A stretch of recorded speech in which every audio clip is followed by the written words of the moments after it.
Commence primary ignition.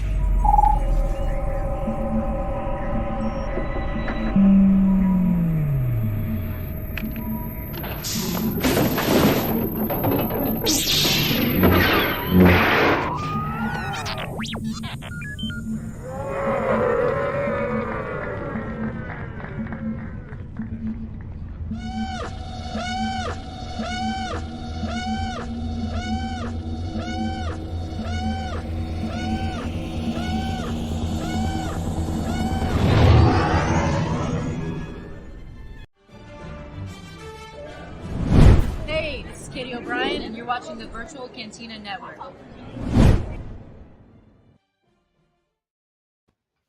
Hello, Rebels. Yes. What? This is not the Star Wars. Well, it kind of is the Star Wars, but no. It was Star Wars adjacent or Star Wars denied? Ooh, Star Wars denied. A lightsabery looking thing right here in this background. This is lightsabers. It's emos with glow sticks. Yeah, very much. Exactly. That kind of looks like a pilgrim. But welcome to another episode of Feature 2. Isn't that with the guy that people think Kevin Smith thinks that should play Batman?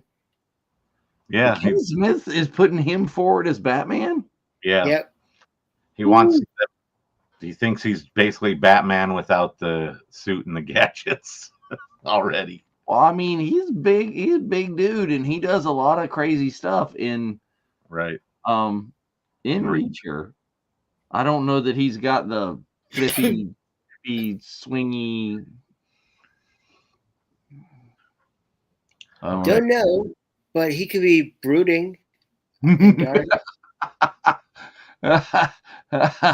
Oh, Tom Cruise has a little bitty Batman. Yeah, that's a different thing. Well, it could be worse. I mean, we could be, recasting Kang with Robert Downey Jr.'s character from Tropic Thunder. I thought we were recasting him with the original Rhodey. Yeah, that too. I said Stamp the other day, but I just meant Howard. Yeah, but we are going to be watching Rebel Moon tonight, which actually features a couple of our Virtual Cantina family members, especially one Hall of Famer, and also somebody who actually had a pretty decent cameo role in Obi-Wan Kenobi, but has a big role. I've heard both sides as well. A big role in Rebel Moon. So very excited to see a friend of the network's Dustin Sighthammer, who was Ned B in Obi-Wan. But no, it's very excited about it, but it's very weird how we're going to be watching this. So, Dave, do you want to try to explain it? So, exactly, Aaron. Well, we're not going to know, or at least I'm not going to know. Some people might know. Some people might know. Some people know. I'm not going to know. So, like, Rebel Moon is not out yet. Okay, normally at this point in the show, we would be telling you, okay, go to Netflix and click it up and get it ready and get it queued to right before. Not premiered yet. It's not streaming on the service. So it will be dropping at 10 p.m. Eastern, 7 Pacific, like right when we normally start the watch along portion of the show. So what we're going to do tonight is right around that time, right around that 10/7, we're going to tell everybody to go ahead and start getting it queued and get there. And we're going to give you some time to get it and stuff there. So our watch along will probably start at, 10:05-ish. So, so is it supposedly, is it the 10:05? Is that like sort of like the old Turner Broadcasting Networks? It's kind of like that. Is Turner had enough money that he could be on his own damn time schedule. It's like my network is going to start whenever the hell I want it to. There you go. Go right ahead. You can do that. Yes. But yeah, so pay attention. We'll figure it all out. But Aaron, as you can see, I am wearing your holiday Purgle shirt. Ooh, right? is the Which actually Purgle. people at Star Tours were like, "Are those Purgles?" That's when I was there, and love out to Scooby and his family that are hanging out with the governor and Mark this past week down in the Floridas. Yes. So, It all it Nick is like, is the holiday season. It is the time for actual family and virtual cantina family and the hanging out. And Jason's here to watch. sometimes we prefer virtual cantina family to regular family. He said it. Him right there. Well, it's not recorded. Oh, No, or going live to the world on the YouTubes. So anyway, that was a great movie, everybody. So thank you very much for joining us tonight. Click no. But we've had such an incredible year here at the Virtual Cantina between Bunta Eves and meetups and a lot of goodness within Star Wars. And so next Tuesday, just want to remind you, is one of my favorite happy hours of the year is our recap happy hour, where we all just talk about our favorite moments in Star Wars together. But we will also have a pre-recorded New Year's Day retrospective that we're actually recording this weekend. That was a lot of fun.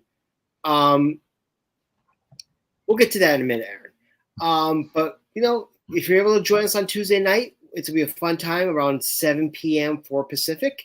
It'll be a lot of great times, a lot of good shows and stuff. But Dave, what's on the network for the last week of the year? Well, let me go ahead and talk a little bit more about that right there, because some people might not know how to join us, and that might be the obstacle. Is on Tuesday nights, we are not doing this kind of StreamYardy format where we just kind of, talk at you or watch a movie and do, bootleg MST3K. It's actually you get to talk back and forth. Everybody gets on the Zoom. Some people just come in with the audio. They don't, feel comfortable. And by all means, please do that as well. You don't have to share the video if you don't want us to do that. But yeah, and right there, it's like being at work, but cool. And a lot of people, okay, a lot of people do join from their place of business. You can come on the Virtual Cantina happy hour, start your happy hour a little bit early from your place of business. It's totally cool. We'll, tends to happen a little bit more, I think, on the West Coast, maybe. But oh yeah, the West. Well, or on the West Coast of Australia. Oh, that too. Happens on a fairly regular basis.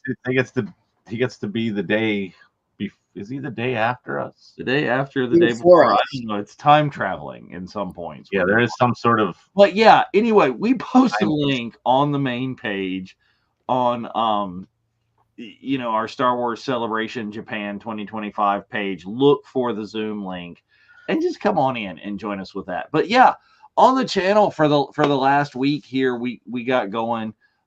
This weekend we're going to have our top 10 holiday films on the Unifying Force, just as seen by the Unifying Forcers, and we'll argue that, and you can argue that and see if your top 10 are anywhere remotely close to similar to our top 10. Okay, so number 1, Die Hard. Number 2, Die Hard 2. Number 3, Gremlins. Number 4, Better Off Dead. Number 5, Batman Returns. I'm sorry. I think you left out Lethal Weapon. Okay, that's number 6. But no, you'll have to see if I can, in fact, be sort of more. What's the word? Not not bringing all of my prejudices and predispositions to the table. Yes, I do enjoy the Gremlins and the Die Hard. And Die Hard, okay, I'm telling you, arguments that it's not a Christmas movie are invalid. They're selling it at Walmart at this point in the holiday movie section. They did a little, not like it was sort of trivia, and most of the questions asked semi Christmas leaning questions, but it came down to it when I went. This is when I went to see Die Hard on. I guess it was either the anniversary or the day before down in Santa Monica on the 3rd Street Promenade Mall. They set up an inflatable tent and a projector and a bunch of lawn chairs for people to kick back in, and we watched the movie out in the middle of this mall with all the F-bombs and cursing happening throughout the movie. It was kind of funny nudity. to see the reaction of the there was at least one breast shown, and the reactions were funny from people that were passing by because they wouldn't expect to hear this loud burst of whatever the line was. Yippee-ki-yay. And Dave heard with his kids. It was a lot of fun. So if my children have never heard that word, I would be highly surprised. So during the trivia, they basically came to the conclusion that it was a Christmas movie based on the amount of things that occur that are Christmas based.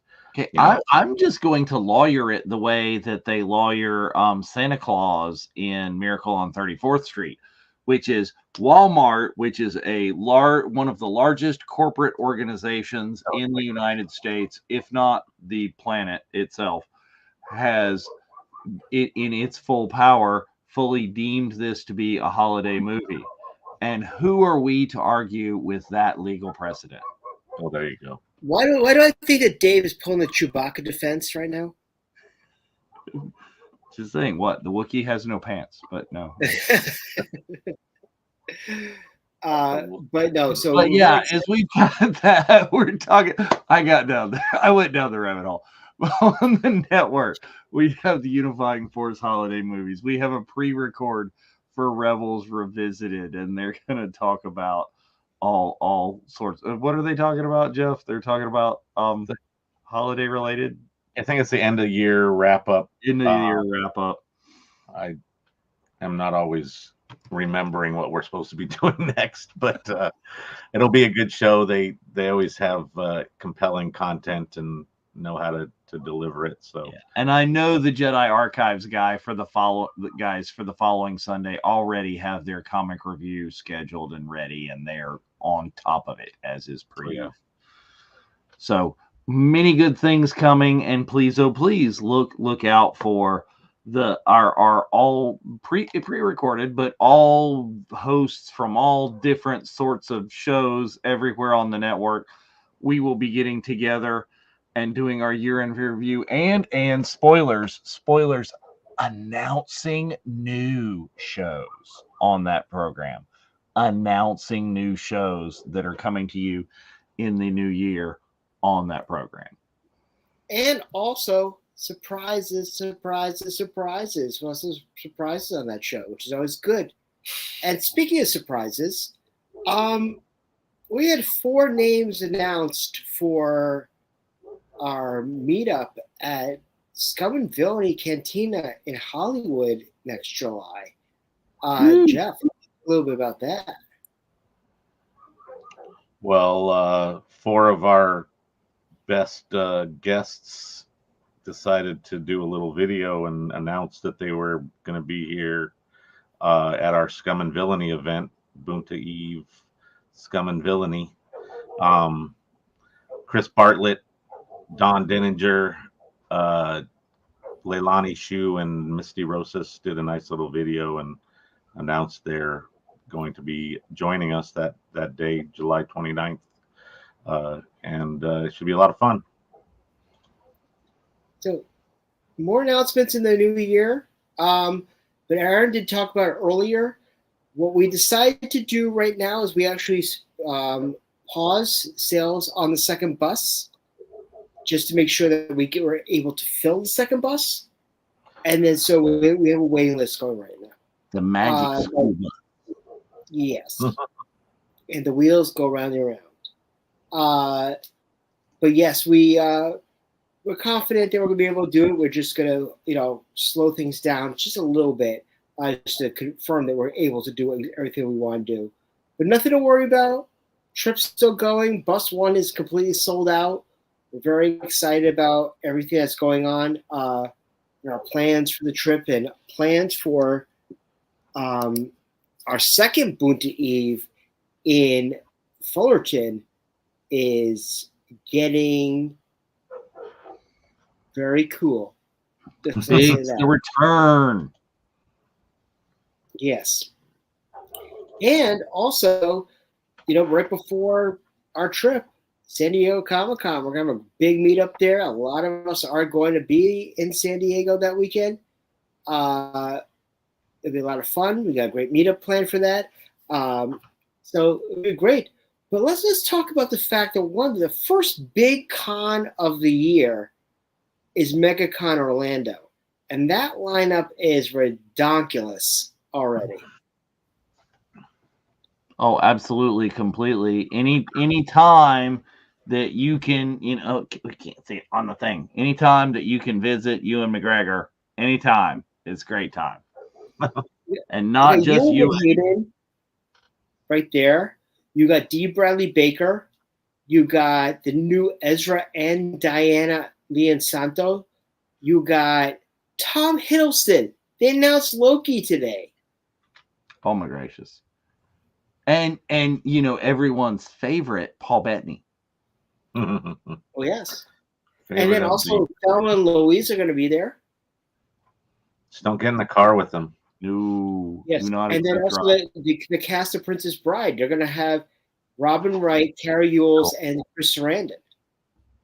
So are you shipping the poster? No, because I'm taking bets that they're going to be in Boston. Okay. Which is a month before our vacation. And I mean, they're not even the number of ones. We haven't even mentioned all the Star Wars people that are going to be there. Okay. Like, did you say Anthony Daniels? Oh, no, I didn't even mention him. Anthony Daniels, completely there. Giancarlo Esposito, Machete himself, the Rancor Keeper. Danny Trejo. I mean, so tons upon tons upon tons of people. Oh my goodness, who else is Star Warsy there? Okay, not Star Warsy, but 90210 twins back together again. Shannon Doherty and Jason Priestley people. And no reaction from the rest of the crowd. They're like, what the hell are you talking about? Cricket. Yeah, because I really want to get my copy of Calendar Girl signed by Jason Priestley. Oh, there you go. But you got a bunch of Trek people, some Power Rangers. It's a really Randy Quaid this time of year. There's so much you can get signed by Randy Quaid. It's ridiculous. And it doesn't have to be National Lampoons. Yes. And if you have never, ever, ever watched National Lampoon's Christmas Vacation 2, Cousin Eddie's Getaway, or Vacation, don't do it. Don't do it. Isn't the original Audrey in that too? Yes, the original Audrey returned. They have completely circled all the way back around. Somehow Audrey returned. Amazing. So we got 9 minutes before we're going to be checking in on the. Oh yeah. So those of you that are just joining us that don't know what silliness is going on. Okay, so Rebel Moon is not out yet. Okay. In theaters in limited run, and it's probably ending at this point if it was in theater. Okay. It is not yet streaming. The stream drops. It will be streaming at 10 p.m. Eastern, 7 Pacific. So we're, gonna get to that point. We're gonna check on the Netflix and we're gonna stall. I want one of our hardcore watchers to actually go to the theater with their phone watching us while they watch the movie. Let's get kicked out of a movie theater with the virtual Cantina family. That would be amazing. Which we might end up doing if we all go see Deadpool the night before the family vacation. Oh, there will be so much kicked out of the theater there. Yes. But no, very excited about everything that's going on here. But thank you everybody for being part of the group and just shy of 62,000 members worldwide. I mean, I think we're within like 20 people before 62,000. Crazy. Very nice. It's pretty awesome. And we've had a great year. We got some incredible stuff happening, in 2024. We've got some great events, including our trip. We already announced that we will be at ICCC in Nashville this coming October. And we're going to be in a big way. But also, don't forget that we put up a code that when tickets go on sale on January the 1st, we will get 10% off just by being a member of the VCN family. Very nice. And where can we find that code? That's on the page, yeah? Yes, it's on the page, but the code is actually VCNICCCC.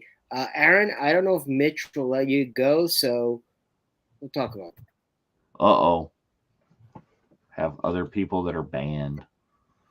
Yes, so there are 2 Rebel Moon listings. They do show something for Rebel Moon Part 2. Yeah, so there's going to be a Part 2, but that doesn't come out for quite, I don't know why April. that's here yet. Yeah. It's April. So it's kind of weird. But yeah, so you're looking for A Child of Fire, Part 1, A Child of Fire. If you search for Rebel Moon, it should be the first thing to come up. Rebel Moon is 2 words. It's obvious in the logo, but some of us are dumb, and I put in 1 word, and it's like, what are you talking about? Like Dune 2. Well, there you go. So we will check to make sure it's live, and then everybody can get theirs queued up, and we'll go from there. Excellent. So yeah, very excited about this. Spice's life buffering. Sure. Let's go with that. Or you... We might get some buffering, especially when however many other people decide to watch it at the same time. And, you never know. There could be... I don't think this is going to break the internet, but that's always a possibility. Oh, okay, whatever. So, So yeah, I Jeff, missed last. you just went to go see Aquaman. Oh, yeah. How was or nay? Men in Tights? It's, Aquaman. The first one was okay, and this one's okay as well. Yeah, I got a lot of weird CG vibes, like from Flash from it. I think there's like a standard that DC has that is sort of still uncanny valley-ish to me. Right. So, it had some fun elements to it. It was, interesting. I didn't like all of the animation. The idea was kind of cool. How was Tim? He was probably my favorite part, except for when there's bad things that happen, so you don't want anything bad to happen to Boba Fett, but sometimes things happen. He threw the fire spray. And so he was fun in it. He had I think probably a bigger role than he would have maybe if he wasn't Boba Fett recently. Right. So it was good to see him and have his little, Tem-isms in there and stuff. So, yeah, he's probably my favorite part of the movie, but he wasn't in it too long.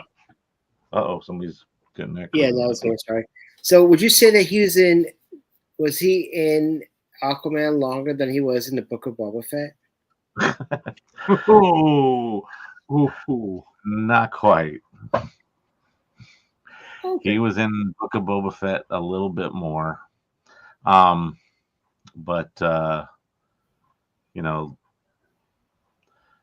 his character didn't leave. Well, he did kind of leave for a point because they're underwater a lot in this movie, so he can't breathe underwater, so he wasn't in those scenes. So there you go. It was, it's a dorky DC movie. I don't see what makes it better than maybe, what was it, Batgirl or Batwoman that they were going to do that they had to scrap? That was going to have Keaton in it. It was Batgirl that they scrapped and took the insurance money and ran and burnt all the negatives and whatever. So I didn't necessarily need an Aquaman 2 personally, but it was interesting way to fill a couple hours. There you go. I didn't need to see Wonka yesterday, but I went to a screening because it was free, and Kid Cudi was putting it on. He bought out the Chinese theater and invited his friend Timothy Chalamet to come along. So they ended up coming in and introing the movie real quick. Tim said hello, and Kid continued to talk, and then they went up to the balcony in the Chinese theater, which is like, seats 8 probably. It's like a VIP spot, and you could see him up there. So that was kind of cool that they were chilling during the movie. How did you go to a private science showing with Kid Cudi? It was on Twitter or Instagram. He posted up about it. It's hip with the kid with what the kids are. Yeah, so is it under C or a K or C in your cell phone? So a buddy of mine was like, "Hey, do you want to go to this later?" And then I saw it like minutes before we should have left, technically, according to what the time frame was. And then I was like, maybe, no, I don't know, whatever. And then we ended up going. And it turned out that they didn't start neither according to what he said in his tweet or Instagram post, whatever it was, I can't remember, or what it said on the ticket stub. So the movie started at like 7:35, but he said 6:30 and the ticket said 7. So that was interesting. That made it better that we were running late, and we ended up not having an issue with that. We were able to get the tickets. It's an 800 seat theater, so there's a lot of people could fit in there. But it was an interesting movie. It was a different reaction based on that crowd, like you said, that the hip, me being with the hip kids. There was a lot of girls that were very fond of Timothy Chalamet that were there. And so their reactions to things were, my friend equated it to being like a Star Wars opening night, but it was a Taylor Swift crowd kind of thing, like but not for Star Wars, obviously, since it was Timothy Chalamet. Hey, you heard it here first, folks. Jeff said to reinvigorate Star Wars, they need to cast Taylor Swift. That is what Jeff said. The Swifties. Well, that's why people like foosball again. The foosball, yes. But anyway, it's live up on the Netflix. It is. I pressed play and I'm waiting on the black screen, so people, get it ready. Oh, recently added. Yeah. Make sure recently muted. Please queue up your Netflix machines. All right, mine's good to go. Yeah, and for those of you really interested in on January 1st, getting your 10% off your virtual Cantina discount on ICCC, I added that to the pinned posts on the page, so you can. It's up there at the top. Nice. Yeah. What we do for you. So this is a 2 hour and 15-minute movie. So buckle up, Buttercup. Let's go. All right. Well, let's click off that 10-second countdown then. And away we go.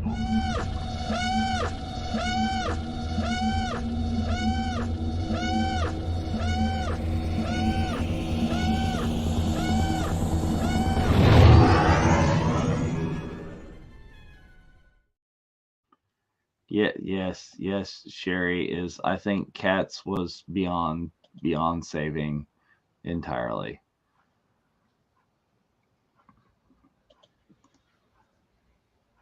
Oh my gracious! I'm buffering. I got the Netflix Your logo. buffer answers your internet sucks. I got crispy new internet. No, sucker. Installed today. It's always smell. Does it smell like new internet? It does. It's got that new internet smell. It's got that new, the dude like decided to like drill holes in the side of my house smell. Well, there you go. So that's why there's a draft. Yeah. So I got an intro from Zack Snyder when I saw this movie, which was kind of cool. That is pretty cool. He did mainly talk about the style of projection that the movie was in the Egyptian theater in Hollywood more than the movie itself. But this whole thing gave me huge spaceship. Is it Yamashito? There's like a anime Battleship Yamamoto. That's one. That's it. Like Star Blazers. Doesn't that ship have that kind of vibe? It does. It does. It's got that like That it's an actual battleship or a submarine. Right. Space. And with that big front end, like whatever they call that goes Bow. through the water. Bow. Whatever it's called. The part of the ship at the front. There's already a meme out about this movie. Is it really about blackjack and hookers? Well, I mean, there was already questionable shaping of the CGI on the wormhole in the. Yeah, I just noticed that too. Question. Yeah, it was very subliminal messages going on there, especially with that. Yeah, those two elements combined. So, question. Rebel Moon. Oh, I was wearing my Rebel jacket to go see Aquaman. So not my Rebel Moon jacket. Right off the bat, that first scene, that wouldn't fly in Star Wars. You mean the entry of the ship? Yeah, that was the original treatment, you know. Yeah, I could totally see Captain K saying, "Oh yeah, absolutely, I got that." See, right here we're hitting. I'm already getting like more Firefly vibes. It's like some planets were rich in the new technologies, and yet others. Right. It's very that's I was getting medieval vibes and sort of Lord of the Rings-ish elements to some of it. A few other things. Oh yeah. So friends, if you are just joining us, I see a few of you new popping in. We are watching Rebel Moon. It is just live, like immediately now. About 5 minutes ago. Debuting on the Netflix. So our counter is reasonably accurate. We're at about 331 in there. Don't you hate when your hoe breaks down? You know. And then she pulls a rock out of the ground. Oh wait, sorry. Yeah. I thought she was gonna eat that dirt. I swear to God. When she picked it up and was sniffing on it, I was like, is she gonna take a bite? Well, that's like, you know, what I always do when I'm wearing my space overalls. Yeah. Plowing the fields in your space overalls, sniffing the dirt. Oh, by the way, Dave, we're getting about 80% of our rain over the last couple of days, including currently. Ooh. So you may hear in the background rain dropping outside, but I doubt it. Raindrops are falling on Jeff's head. It's like, hey, you're off work. Let's make it rain. Well, that's what that happens. I don't care. I like hearing it on the ceiling, or on the roof, I should say. Because if it's coming out the ceiling, it's not a good thing. No, that would be bad. So like this little town is, a lot of this is, I don't know how I mean, it had to have been very different if it if it was originally developed to be a Star War. Yeah, I'm sorry your Netflix isn't loading it, Troy. Is try again. I'm sure there's a lot of people trying to do it right now. Yeah, that's what we were thinking as well. That everybody's going to be jumping on it because it's going live at this moment. So, do I mean, what you I can can to catch up. see how this would be the Star Wars if just with like a change of costuming, if there were like bat people and Rhodians and things Oh in yeah, the bar here. this is also very Lord of the Ringsy. This Yeah. whole bar scene is very Lord of the Ringsy. And then there's the horn. One thing about Aquaman, there's some very Star Warsy musical elements in a couple of scenes. I was like, is that Cy Snoodles over there? See, if There you're we a Star go. Warsy, this character, Turn it off, turn it back on. if you're Star Warsy, this guy character who is like talking to everybody would be played by Tate Fletcher. The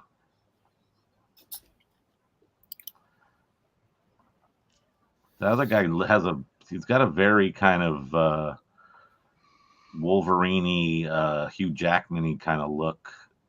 The one He that's does. standing up on the side.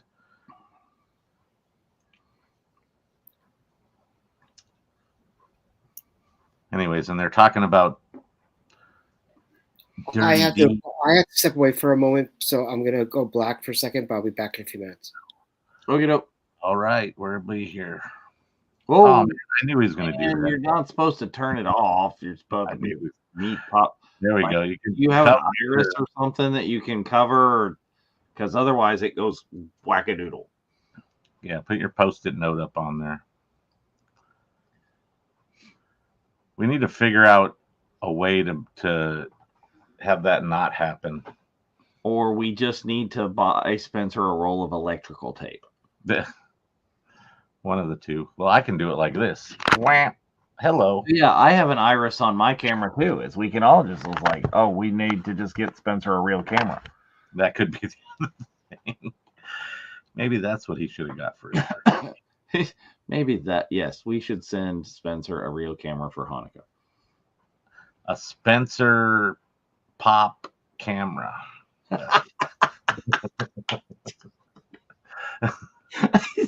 He could watch himself. You have to use the little elf, and it sits on your computer.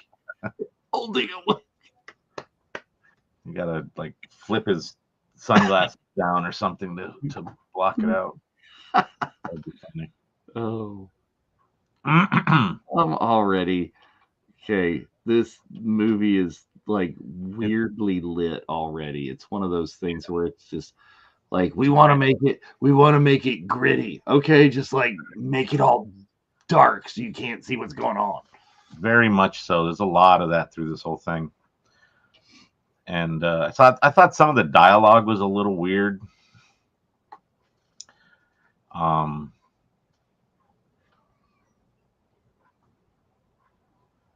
don't know. It's got some really cool elements to it, and some, some of the things that they have and reveal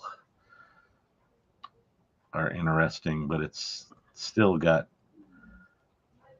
So, what studio made this? Is this made for Netflix? Yeah, it's Netflix was one of the production companies, and something Hammer and Forge or something was, I guess, is probably Zach's company, something like that.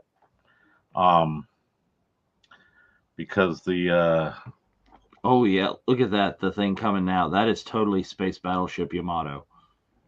Right, when it breaks through the atmosphere. Mm-hmm. You're a little bit ahead of me. Yeah, totally. So it's got this kind of whole anime live action vibe. It's got a lot of sort of medieval tones. It's got things that are sort of in between, like Lord of the Rings. It's got the, like you said, the Serenity kind of Firefly kind of. Yeah, I don't know, Bruce, if this is Irish folklore or like what this is. That too. It's very. How do we make people sound like they're from space? As they have to be like British or items are foreign. Here she's pulling the she's the hammer dude from Andor all of a sudden. Right. But they do, like the there's enough sort of varying accents that it's not just fully that, but they are kind of along that line. Yeah. Well, and it's better than Tom Cruise trying to like fake the Irish accent in Far and Away. No. That. But just by the way, if you have no idea what we're talking about and you don't know what the space battleship Yamato is, go Google Star Blazers. You'll thank me later. But I got like immediately I was like, did they have issues with using that like ship design? Because it was so reminiscent of that, at least in my mind. I'm not, fully versed in that stuff. Well, I mean, I don't know how they could have an issue because literally that was a battleship. Well, right. It was, it was. And you modified. Can you copyright using a battleship in space? I don't know. Yeah. Well, if it looks like a giant arrowhead and has a weird tower like a aircraft carrier on it, you probably can. Or if it says Cella, then you can't do that. If it says Cella, then you're screwed. If it says Cella, you're not allowed at all. Okay, then. So then, and look at that thing. That is freaking Serenity. From that angle in the back, that the silhouette of that ship is Serenity. Very much so. Yeah, the whole design is it's with the way that the engines are on the sides like that kind of, and the sort of long, more sort of natural. It does have a little bit of a kind of a Clone Wars jump ship though as well, just a little bit in the silhouette.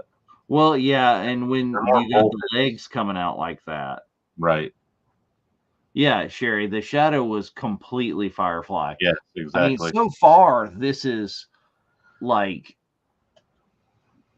Snyder having watched all the sci-fi things and just put them in a bowl and mix them around and I really got that vibe immediately from watching this when I was in the theater the other day too. This is back to Star Wars in the whole, space Nazi thing. But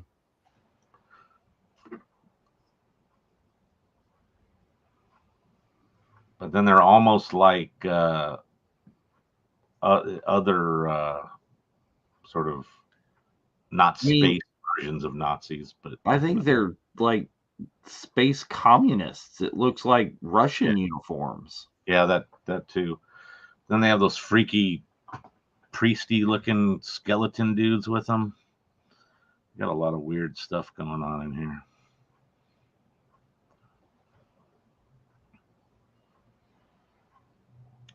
It's a bad sign when you figure he's a bad guy comes up and gives you a hug. Yeah, no, that's never. Spoiler alert, that guy might be a bad guy. Well, again, we were just talking about him being a space Nazi.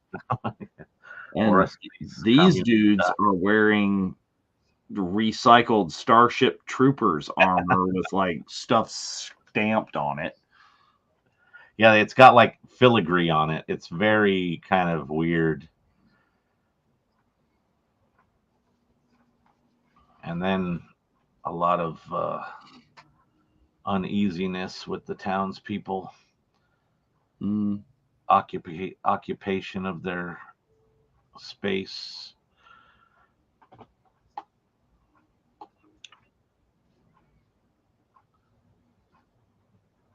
You'd think they'd be able to find like somewhere that was more of an agricultural sort of mecca to go gather from rather than a sort of smaller operation. Yeah. And do they?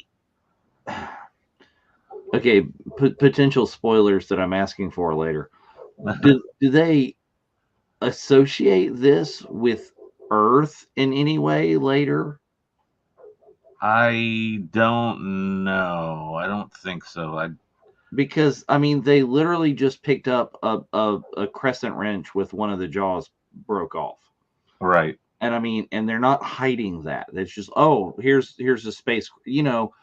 At least Lucas in 77 would, oh, well, we're making this lightsaber, but we're going to make it out of a camera flash with some wiper blades glued on. We'd make it look less like the actual camera flash. Right. They just picked up a crescent wrench. Right. There's a lot of real world stuff in here, but I don't know if they ever equate it to actually being Earth or just being similar.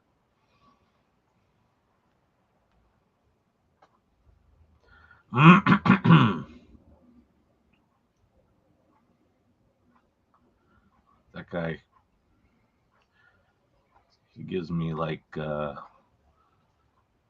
crazy, sort of like what's it called? Clockwork Orange vibes.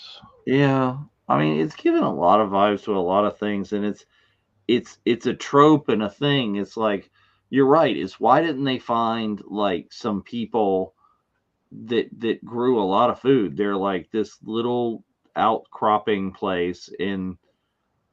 It looks like it's isolated on the planet, like Korea in the 50s, like MASH or something is the kind of wherever that was filmed. What the hills of Southern California, Malibu.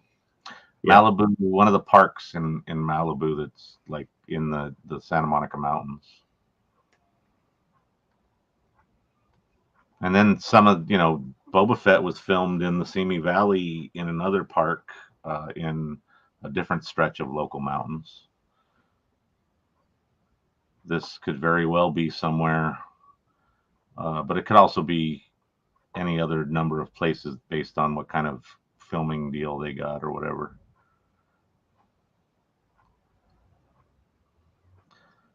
That guy's got the worst haircut ever, though.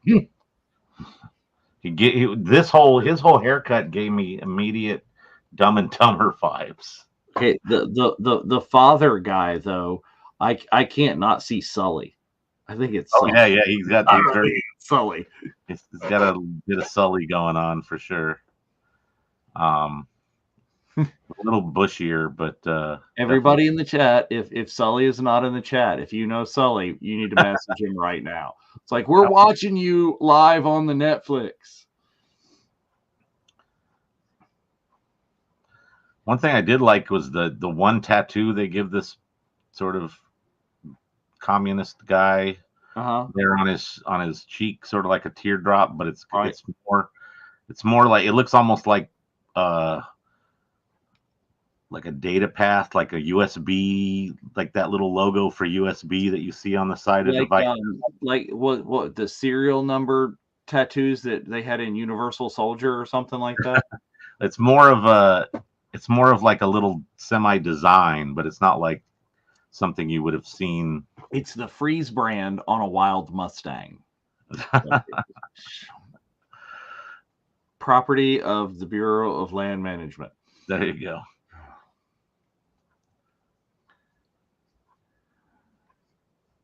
But this is a very tense exchange here.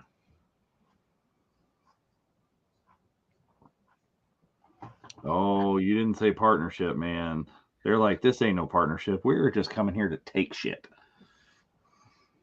He's like, here, drink some of this ale or whatever the hell it is. Ale. They said ale. They're using way Earth words. Yep. And it's in a kind of a medieval type of a container as well. It's medieval space.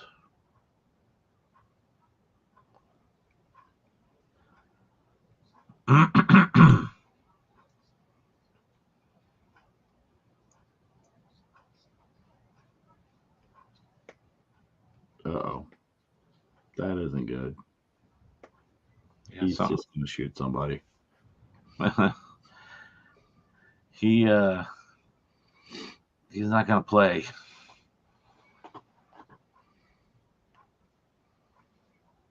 And have too many people trying to represent his.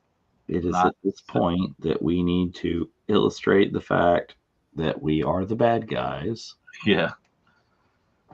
And he does. If it's not apparent yet, especially with that Jim Carrey Dumb and Dumber haircut, it will be very shortly.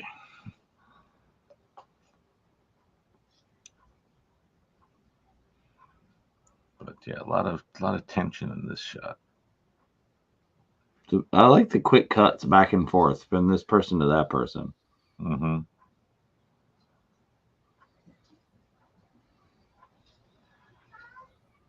Okay, so maybe don't message Sully. Yeah. So if he hadn't been watching already, we don't need him to come in now. Ay. That's some viciousness. Well, and there's your odd mix of the technology and the high tech and the low tech. Yeah. It's like bludgeon him with a dude, but then it has like energy weapony. It's energy stun batons, and he's got that crazy blaster. And the other guy just has his stick bone, whatever that is. So you should have shut up to begin with.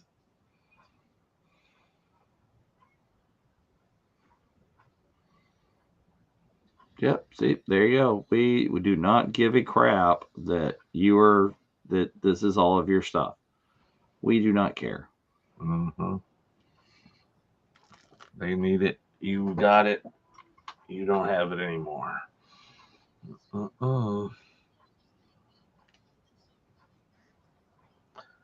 Yeah, you're right. There is a really interesting. This like that guy. I mean, is Australian. Yeah, it's a weird mixture of sort of different accents and. Oh, hello. There's a droid in a box. So one of my favorite things in this movie is that droid. Ooh. And he's right above JC1435 Spencer's area over there with some antlers on his head. Spoiler alert. I don't know why they put that in the freaking poster. Guess it makes him look cooler.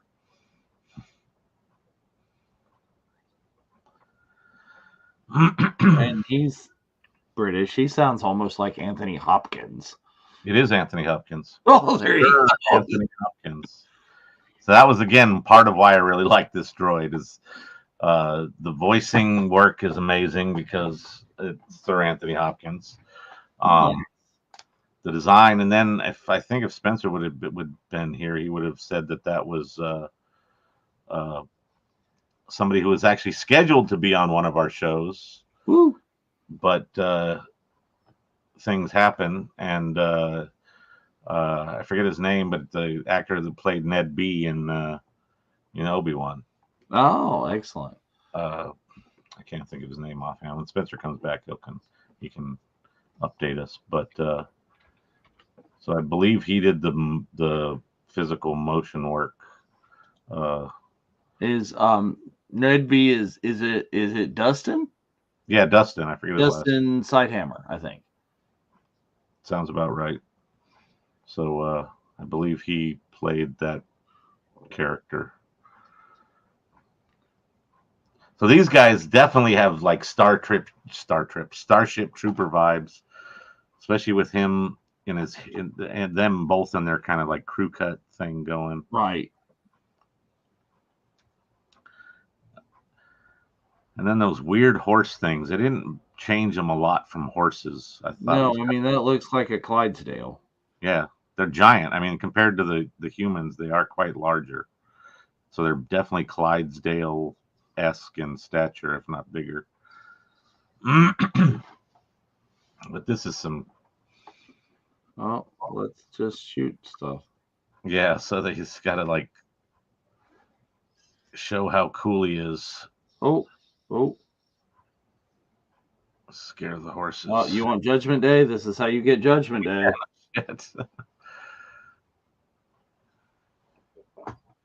I love how he's got like it's like, here we have this guy to do the hard work for us. Oh, let's just jack him up. The other guy's like, I don't want to do all the heavy lifting.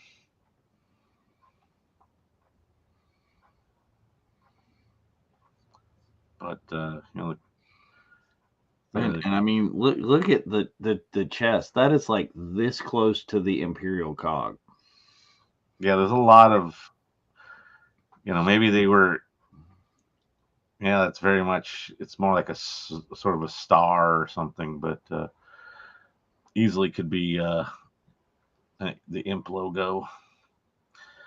It's a snowflake now. They're yeah, just different enough.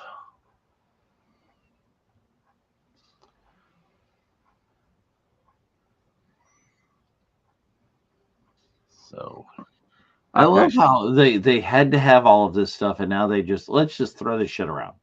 It doesn't matter. It's like, we got to have all of this, but we don't really want to load it, and we don't really want to deal with it. Yeah, just leave it here and make the robot do it. It was almost destroyed by dummy.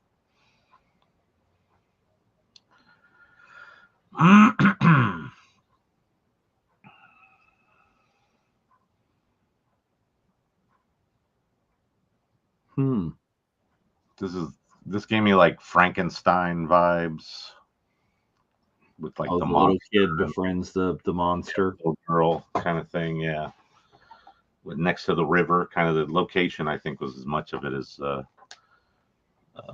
anything. Yeah, because this is like the little part that's kind of echoed in Monster Squad, making friends with Frankenstein.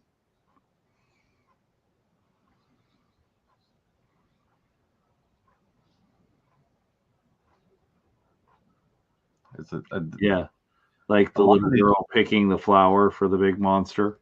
Yeah, a lot of these droids they've been coming up with in recent shows, though, have a sort of a Chappie or a District 9 kind of vibe to me, like with those things sticking out of the back of his head, which is kind of cool because they move and stuff to, show, emotion or whatever, or something, when he's reacting to things, which is kind of cool, but they're just sort of weird.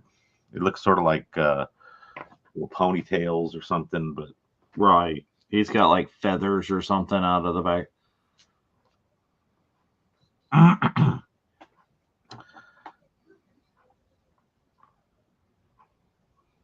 But this is cool.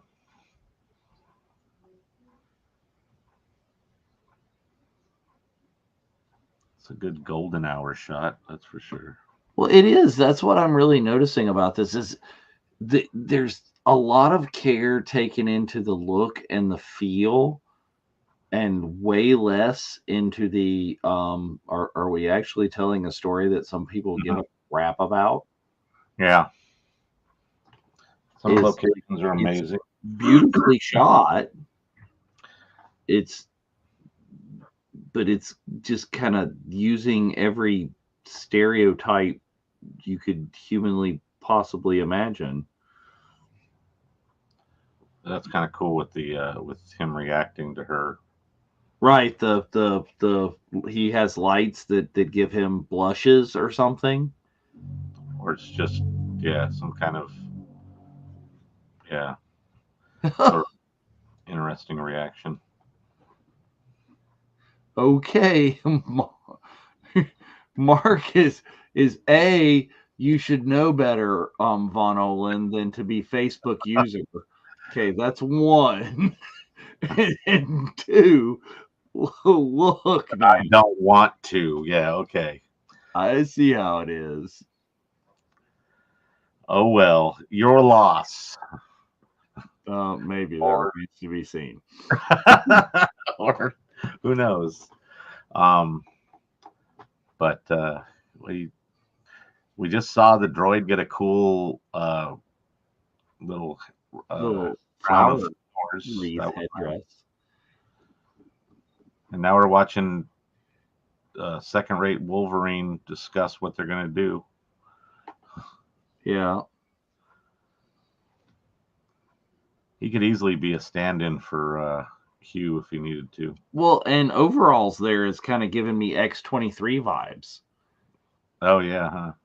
She also has her haircut gives me Eon Flux vibe. Oh, that's reaching back. Yes, you have dated yourself, sir. It's like, oh, let's go watch Eon Flux and the Max. No. Eon Flux was amazing.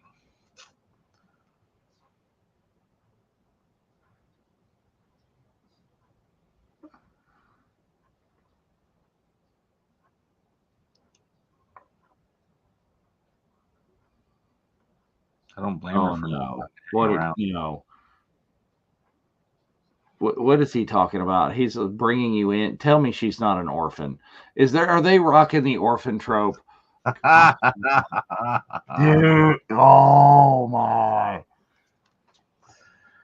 That will become more apparent later on. Yes or no, I can't say. And if you're not wanting to deal with the orphan trope, don't go see Wonka. Anyways, so, ladies and gentlemen, this is a future episode of the Unifying Force where Cat craps all over this. It's coming. Yeah.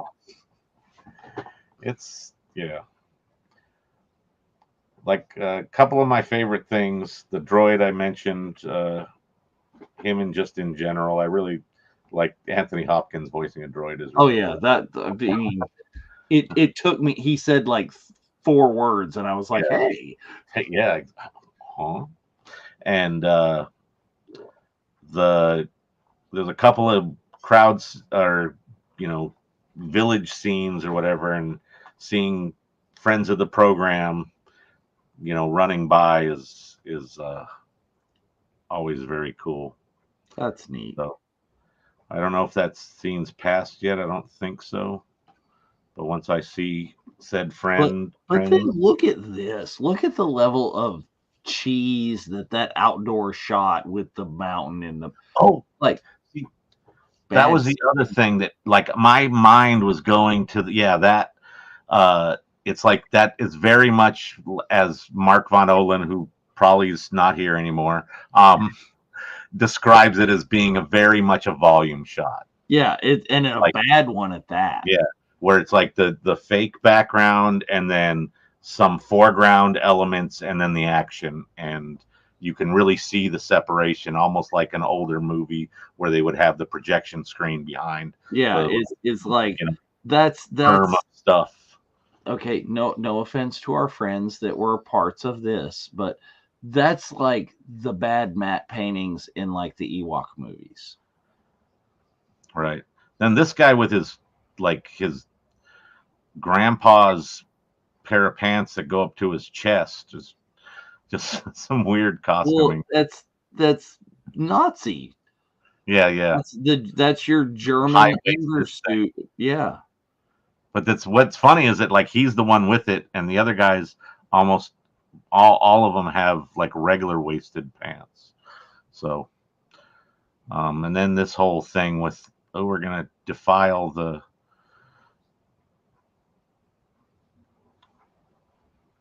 townie. But there's another scene later on of the main baddie. Mm-hmm. In an exterior shot, and it's it looks like it was a way smaller set with some little plants around the edge, and he's on sand, and then it's a volume screen behind it. Very, very much so. That one really jumped out at me as being something like that.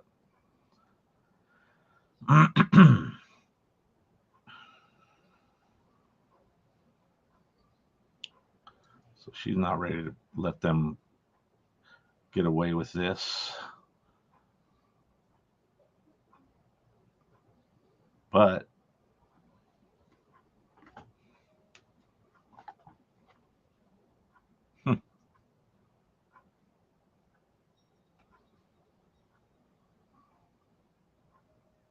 That would be way weird with blastery things. Oh. This is about to get ninja. Yeah, you can totally see it coming. Yep. And then, like, she's going to hand over the weapon. Yeah. You're talking like Aeon Flux, it's that sort of thing, or what was it? Like Lucy? So Scarlett, was it Scarlett Johansson and Lucy that just goes? Oh yeah. Or Atomic Blonde, if you ever saw that with Charlize Theron. Oh, and one of the movies we were thankful for is Fifth Element. Oh yeah, is right there. Mila Jovovich.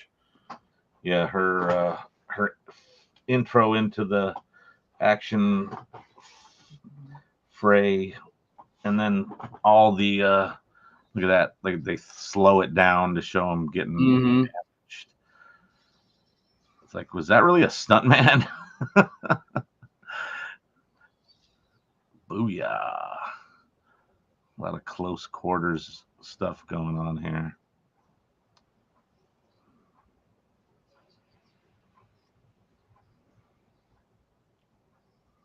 Oh, here comes Anthony Hopkins. That's his friend. Uh-oh.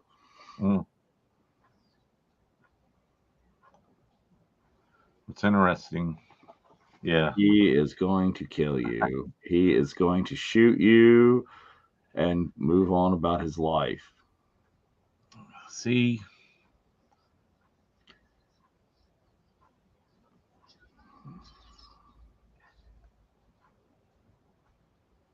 He should. There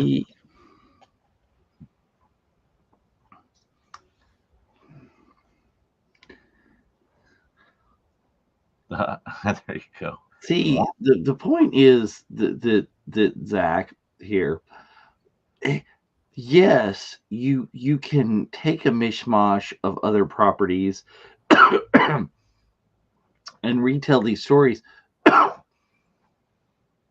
but they should be slightly less predictable than this. Yeah, there was a lot of this whole scene that was very much, you knew it was coming as it happened.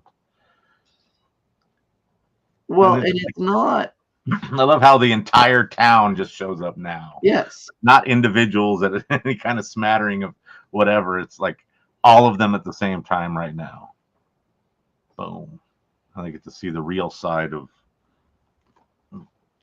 this person that was brought into the group.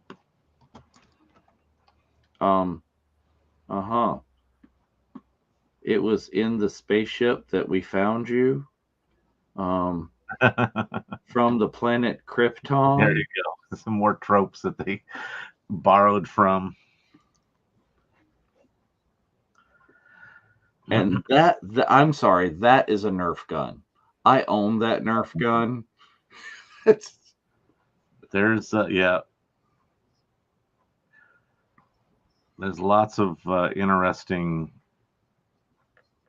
upcycled items. I like that holster a lot, though. But making that holster is easier than making the gun, and just making the gun look like it's spacey is one thing.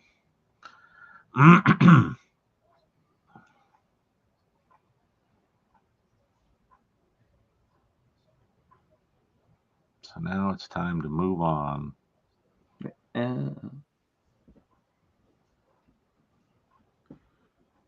Take a space horse with you. You can ride it on the outside of a ship. Ride it on the deck of that spaceship Yamamoto.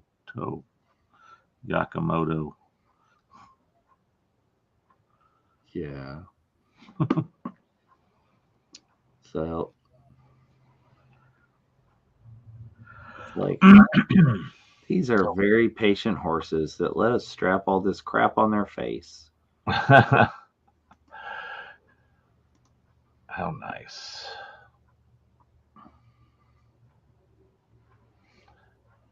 Iraqi. Rockies.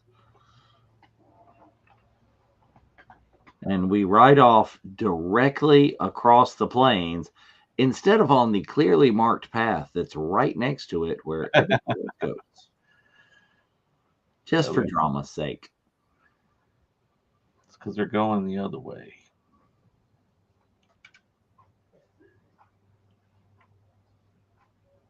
Well, now the journey has begun. So some of this could have very well been, actual exteriors, but a lot of this stuff, like this scene, seems like it's a foreground, some shrubbery, a shrubbery, and a little berm of dirt, and a big screen the rest of the way around. So yeah, it does look like it's somewhat of a really tall volume, at least. Yeah, but that's also probably very easy to do in post, just to add to that. Well, that's probably true too. Is the volume is only like 8 feet high, and then you do the rest of the. If it has a ceiling element to it, like the stagecraft in Manhattan Beach that they use for Mando and all those shows. It seems like most companies now have their version of the volume, whether it's a full stage space or a half circle or a whatever. They have varying versions of it. So is this where she's going to think about her past? Well, there's a lot of this monologuing here. They do it's monologue heavy. This I thought was a whole weird scene with her as a little girl. Especially the way it ends.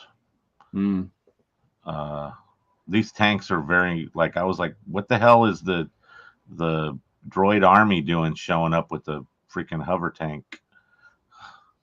Well, that's what Anthony Hopkins said, that he used to be a soldier. So is it like that they've repurposed the old droid army that's now there and made them load lifters? So this whole thing, face to face with Balasaurus. Yeah, you're not going to be afraid of the guy with blood all over his face. And very likely little to none of that is his.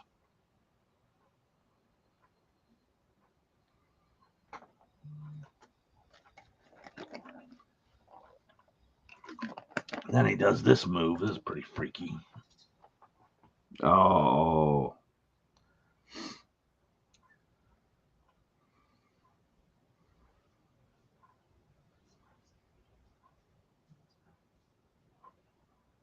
Hello, Thanos.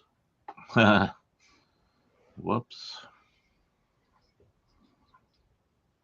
See, like that would have freaked me the hell out as a kid. I wouldn't have been like, okay, you just pick me up and carry me away, new daddy. No, I would have ran.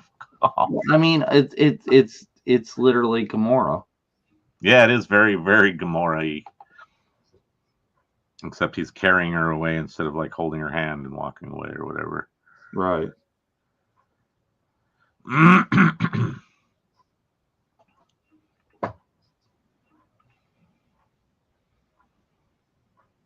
But yeah, this whole element is very much Gamora, with him kind of the spoils of war as the leftover children. Mm-hmm. Then mold them to be soldiers.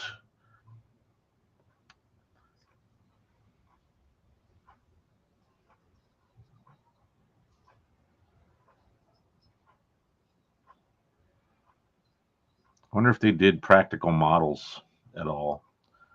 I don't know. Her new haircut. I really don't like that haircut on her. The other haircut was much better. And here's Carrie. As you wish.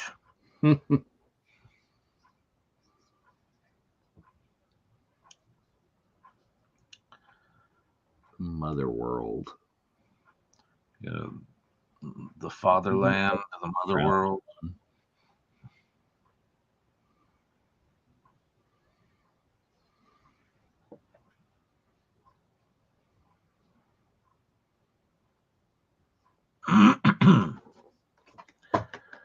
Good soldiers don't make out. Good soldiers follow orders. Academy Militarium. Well, there's I think their first original notion or whatever here is in the military academy. We're supposed to like find a lover, so we would like have this person that we would defend with our lives. That's like very unusual against the non-fraternization of every military ever. Right. Look at that droid in the background went down. He had some flags off of him, sort of like there's a cosplayer that named Dude Vader that has these big flag things that come off of his suit. Oh, super slow-mo there again. There's a lot of weird slow-mo. Some of it is more effective than others. I like those pouches on her uniform or whatever. Like Zack Snyder has allowed like Rob Liefeld to design their uniforms. Little collaboration.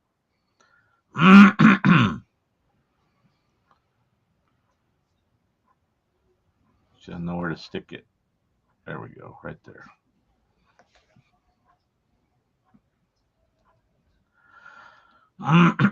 Killed him. It's the $6 million man.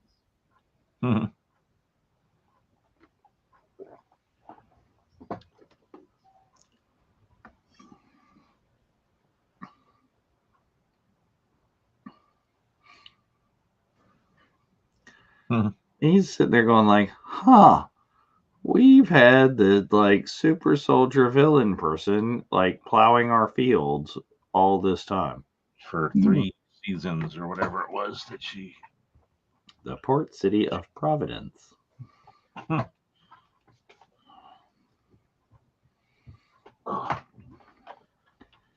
a lot of that is like... Now we're getting Velt. Like Oriental vibes almost. Right. It's very kind of Japanese or Polynesian. Whoa. That's like a fort, like an Old West fort or Old West. Yeah. A town. Like a saloon. Oh, the man that we came to see is about to be tortured by a scorpion droid. Is that a mithril? They kicked him out of the bar. He doesn't have as cool a head. Bring you in warm, or I can bring you in cold. It's like, hey, I need to talk to that guy. Can I talk to that guy? I love that droid though. It's so bizarre and like almost weirdly. I think it looks like one of the statues from Beetlejuice that comes alive. Oh yeah. Yeah. And that is one of the that's okay, Tron. Right. One of the little bugs from Starship Troopers. Some freaky. You gotta have a bar. Everywhere has a seedy bar. With all kinds of freakazoids in it. Solomon Grundy. And then of course there's like orcs hanging around.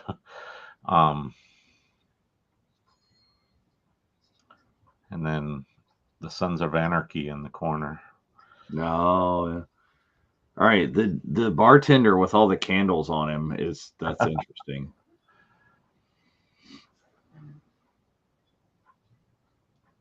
It's kind of bizarre.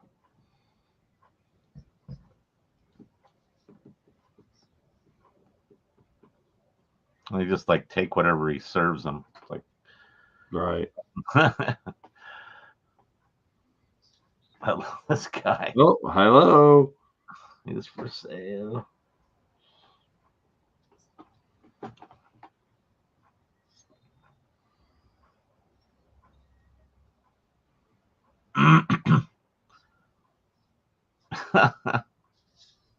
Yeah, there we go. Oh no.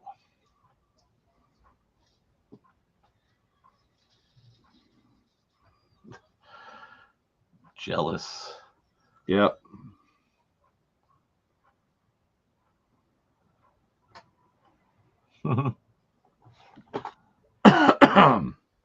Well, there you go. Gotta love the slow-mo table smashing.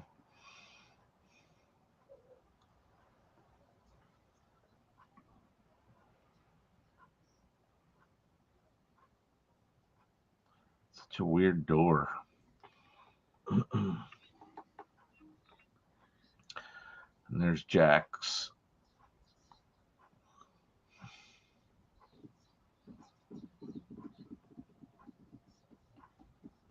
Well, there you go. So, like I was saying before, is this bar, it would look much more Star Warsy if you had more critters. Oh, here's the bar with all the critters. Yep. But some of these are just too freaky, like this dude. Yeah. It sort of got Boar Gullet vibes in a way as well. Like he's connecting. It's something.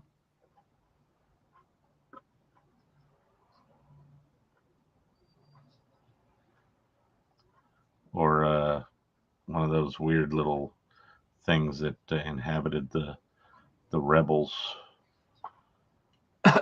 Oh, we come to the seedy bar, we assault the dude, and now we have to find a pilot with a ship to take us to another planet. Hello. Hello. Interesting. We heard this story before. Uh-oh. And Jabba comes back with his crew. Oh, wait. Hey, what happened to my picture? Oh, Spencer Hello came. there. Sorry. It is all right. We are I missed. You missed some stuff and things and junk. Yeah, they're now in the bar on Tatooine. Tatooine. They're in the cantina. Uh-huh. And she's about And she is going all Neo in the Matrix. Yeah. Oh, so it's the Acolyte. Gotcha. There you go. Trinity in the Matrix. But yeah, lots of slow-mo, lots of nerf or nothing shots. Yeah, I swear it's like I'm pretty sure that gun is sitting over there. So for those who are watching, but this is also just for the two of you guys, if we turn the Scum event to 11, we just turn to 15. Oh shit. Just say. Damn it! Have I got to go get another helmet? Or something. Something. Damn it! Well, Sons of Anarchy is about to It's gotta come out and. Wait, did Jax come out yet? He's been. There he is. He just hasn't really done anything. This is his first time doing anything. You know, it was funny because he was there at Rhode Island Comic Con 3 rows away from Carrie Ann Moss. If I was smart, I could start saying Rebel Moon. Mm-hmm. But couldn't talk anything about this thing yet. Well, she couldn't talk anything about. Carrie Ann couldn't talk anything about Acolyte, but then like she's like, "Do you want anything else on him? Like, how about your character?" Yeah. Well, that's what Jaleel said too. Jaleel was like, "Look, man, Don't get me in thanks trouble. for playing, nice try, but no." Well, we do what we can,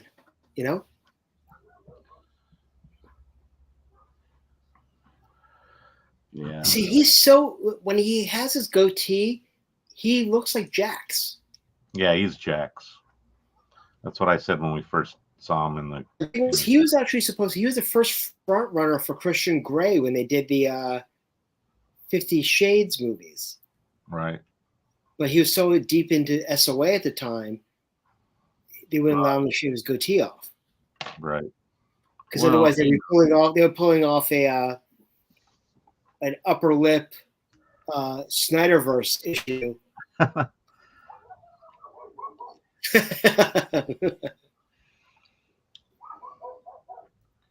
Well, it's just like, Hunan's not available. Go get Stephen Amell.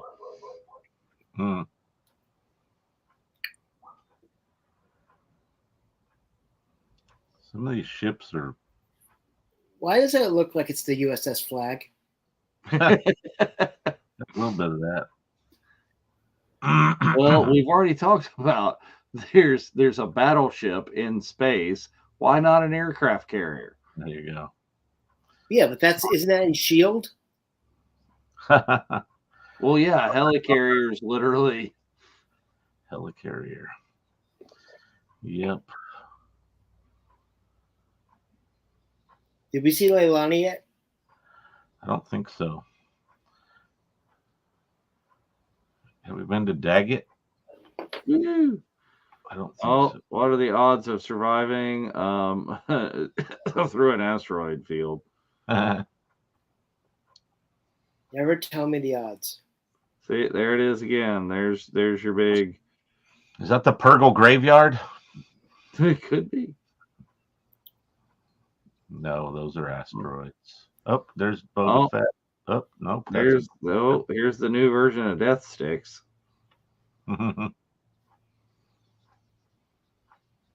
This is just so bizarre. But is he hacking into the Matrix? He's going to jack in any second now. Yeah. Well, he's getting off on those. Plugged into the hookah. He's got the nipple clamps going, and he's getting off on it. Yeah, that's kind of a weird hookah or something. Oh, Cassian Andor is here. Okay, that is weird. Cassius, as opposed to Cassian. Yeah, look at this thing.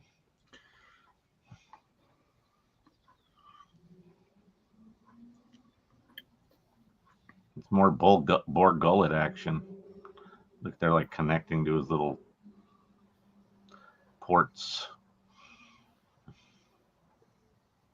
Frontier Homestead.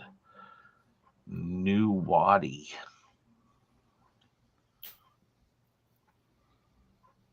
So I like a lot of the ship designs are pretty cool. These ones that are more kind of clunky and not so slick like the battleship. Yeah, well, I mean, I think it's they're illustrating the good guys and the bad guys here again. As the good guys have the older technology thing. It's not all. And again, we're literally blacksmithing. So this guy, I was like, is that Bobby from Sons of Anarchy? What's his face? Bobby Elvis, who was in The Mandalorian? Yeah, that guy. Mark Boone Jr.? Yeah, that's him. I saw him on his bike one day when I was driving home at lunch. He was cruising down the street nearby my house. You know who that guy looked like when he was talking to the guy who was jacked up? Captain Robow from JJ's Star Trek, the one who got killed by Nero in the first scene of the movie. What is this other Star Trek that you're talking about? There's only one Star Trek, and it has William Shatner. I enjoyed JJ's first movie. If you like Lens Player, if you like Lens Player.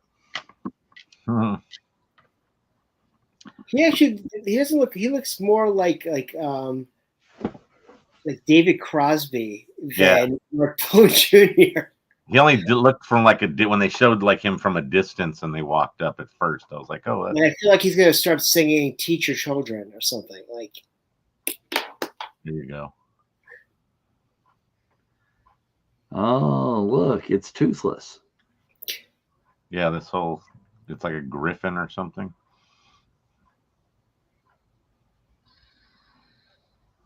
Tarzan needs to tame it. Love how that bunch of idiots just got it like tethered. Well, let's throw us a lasso on that there thing. Yeah, buddy. Not going to end well, but maybe. Yeah, we'll put 2 of them on one side. That'll be good. Here goes Crocodile Dundee. Yep, with some Native American vibes.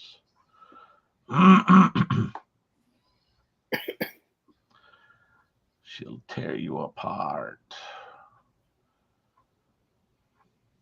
Oh, all right, fly away. Bye. Later.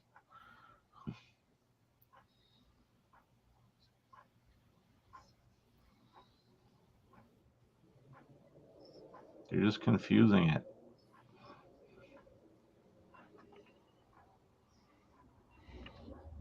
Anybody know if they went all like crazy in depth and actually made up a real language to do this? Or are they? It's a good question. Yeah, it's buckbeak. Exactly. You must curtsy to the big bird-like animal, and then it. Yeah, well, what have we said since the beginning of this movie? They borrow from here, they borrow from there, they borrow from this. It really is. Is like let's watch any science fiction or fantasy property you've ever seen, and just It's like throw a them in a bowl and mix them up. It's like a flying snuffleupagus. There you go. Not quite, but sure. That's Big Bird on a bad day. Oh.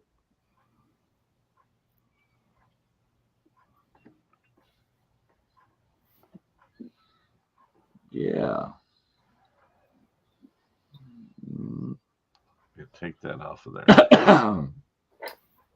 See ya. Oh yeah, I'm just gonna let you like lasso my nose, and yeah, that's okay. Take off that one thing to put on something way less comfortable.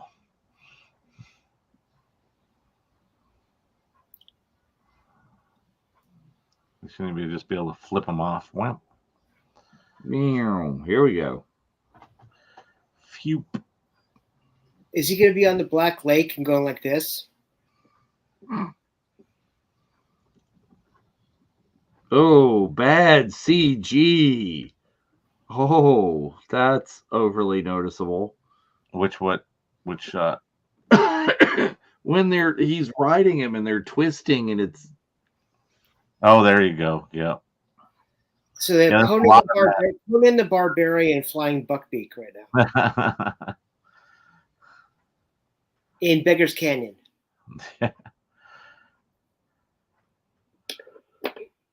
Oh. I think he'd be hurting himself a lot more than his rider.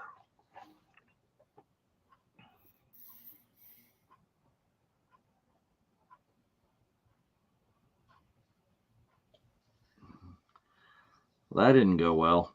What? It's like you're screwed now. It's a Bendu screeching. I keep on thinking he's saying Bendu.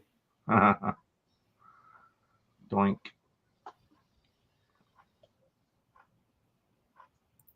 See, wouldn't want to be. Yeah, you can run as fast as that thing can fly. I don't know. No. You just. Sorry, wrong show. Yeah, I mentioned that earlier. Lots of slow-mo. He just did like the Michael Jordan, like Air Jordan, like. Little copyright in the corner as that shot went by. Yeah, there you go. Rebel Moon, sponsored by Nikkei. Jumpman.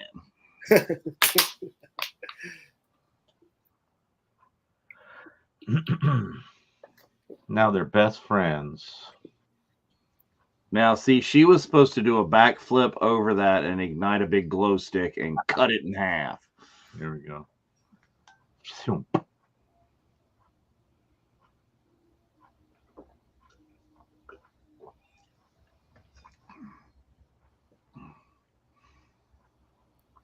And why did the dude come back? He should have taken the thing and he's gone. Out. Yeah.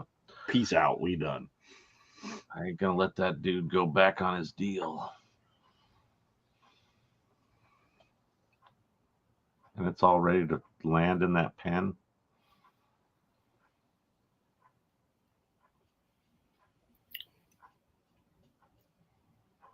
Let me take this rope off of you.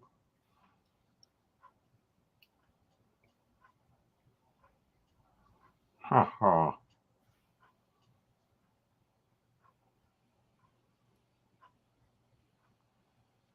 So, did that guy win a shirt and his freedom, or just his freedom?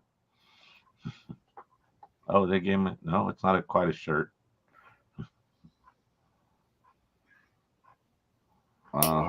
And now this dude's gonna eat you. He also kind of looks like the infamous Six Finger Dan from the Man in the Iron Mask. Hey, look at this ship again. They are loading the load ramp just like the Serenity. Mm-hmm. Oh, you're dead. He's gonna kill you. He doesn't like you like the other guy. Yeah, no. I don't like you either. I don't want the men. Yep. Oh, You'll be dead. Oh, ow. Oh, he killed me! He killed me! Like when Malfoy tries to go near Buckbeak. Clank. Oh! Atta girl. Mm-hmm.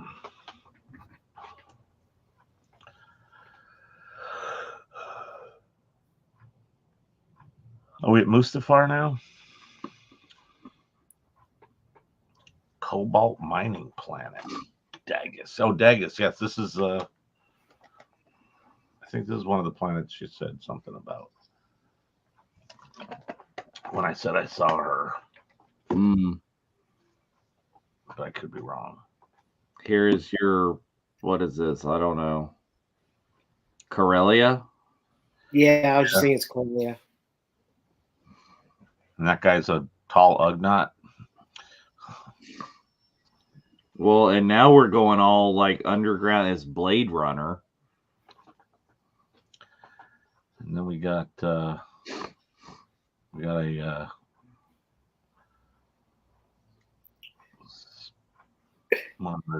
it's the dregs. There she is, right there. Yeah, she just walked through when they dropped in the elevator. I saw her completely. Her face is shot. I missed that. I was looking somewhere else. It's Coruscant. Lower levels of Coruscant. Yeah, this is 1313. Right.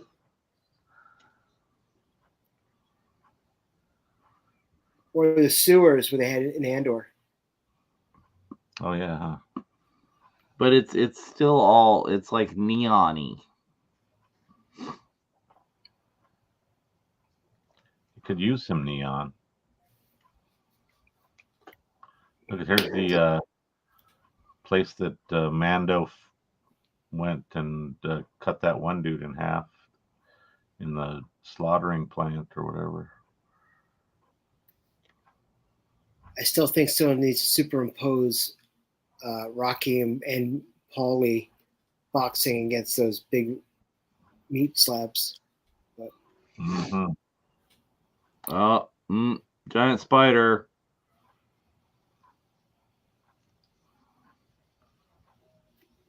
Has this guy been talking to the same guy that wanted Kevin Smith to write his movie? That is a massive spider. Spider person. Yeah, this is not only this is like the giant spider Borg queen. It's Maul, didn't you know, before he got his legs? Spider-Man, Spider-Man, Spider-Woman, I don't know. Lieutenant Maul, you got new legs. Or it could also be like if you saw the Lost in Space movie when Gary Oldman played Dr. Smith. Yep.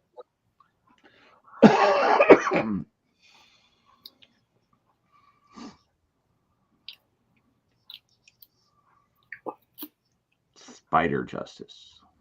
That doesn't look This like is not the way. Okay. You're like, he's treading this close.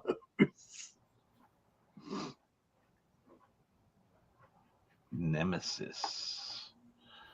Yeah, this is not the way. This is not the way.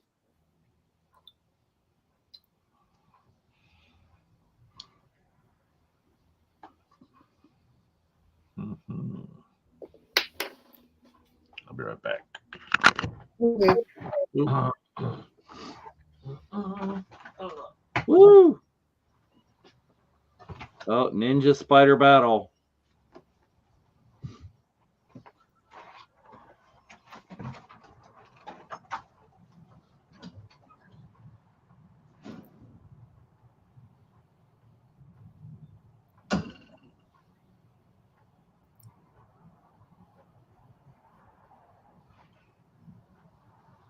Uh-oh. Oh, now it's crazy.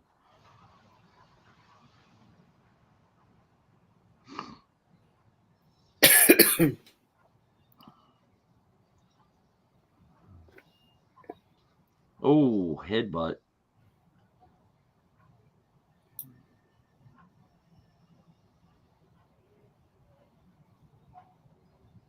Slow-mo.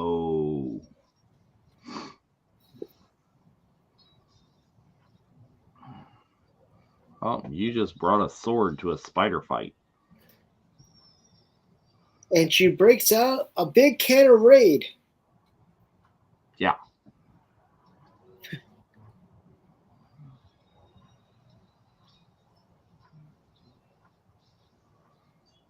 Ugh. But the other level is like, you guys have blasters. Where are they? Just shoot her. She wants to use her katana blade. That has no like light fixtures or Beskar or don't you know when you cut off one leg, two grow in its place?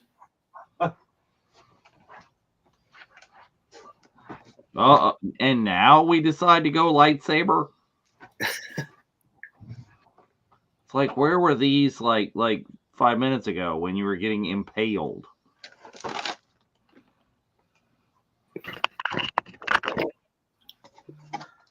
They're so like steamy.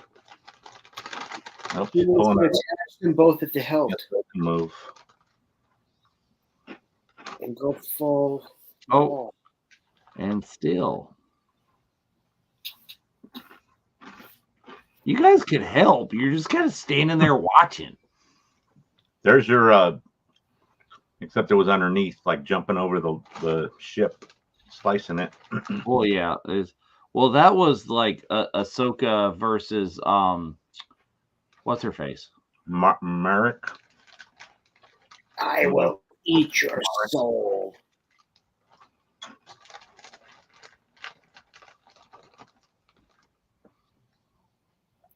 Flawless victory.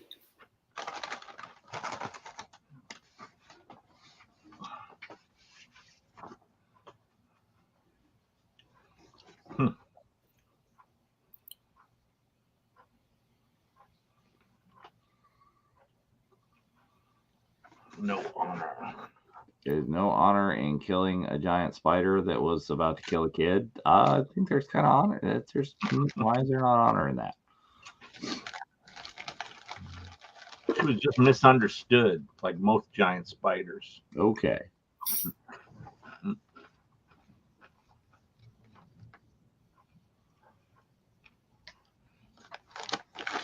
And we've added yet another person to our motley crew.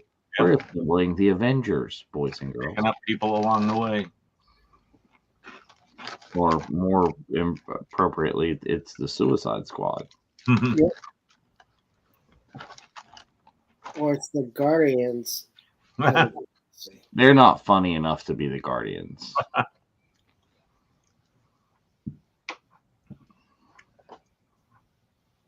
They have sad Gamora.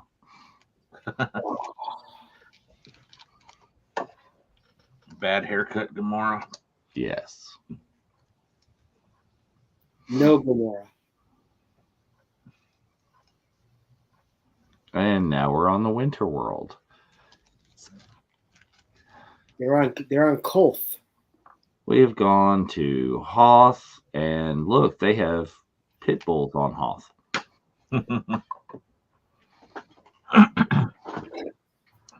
It's where people go to winter. It's like a bull mastiff or something, isn't it? It's amazing how it's like a mastiff or a Rottweiler or something. It's amazing how they can all breathe on every planet. Yep.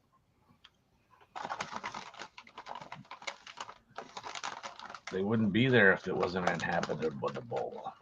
Well, it's because all of the inhabited worlds were seeded by these giant crystal skeletoned aliens. And created atmospheres. That's right. And look, there is Alice from Alice in Wonderland.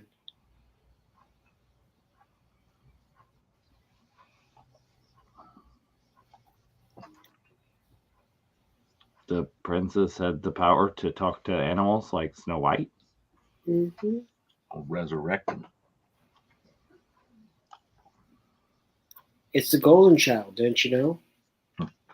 The Golden Shower? Yes. Soon you're gonna hear, I want the knife. Give me the knife. Somehow, Please. I love that scene.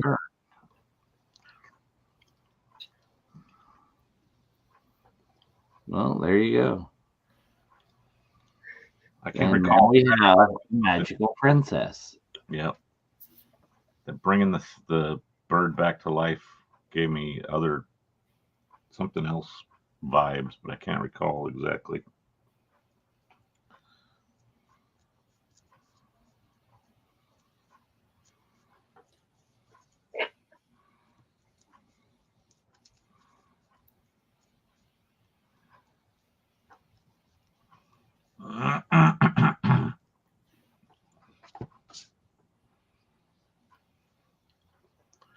Is that Kurt Russell? That's Carrie Elwes. Looks like Kurt Russell in that Santa Claus movie he did. Mm-hmm. That's what I was thinking. Well, once I was the Dread Pirate Roberts. But that was in a lifetime.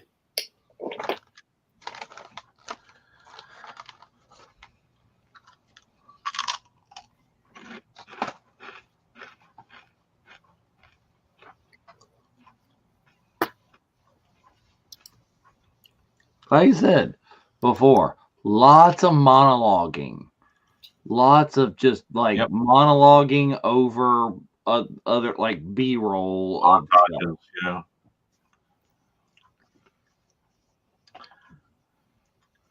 And really over the top bad CGI. And too much slow-mo in places that doesn't need it. Oh, and now we're going to a gladiator movie. Yeah, ancient Rome. Are you not entertained? Go. Drag the guy out, face down.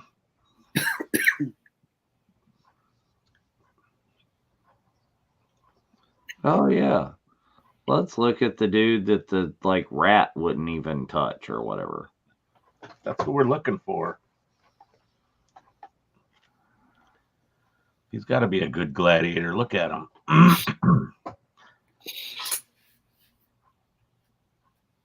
Oh, he's awake. Get off me.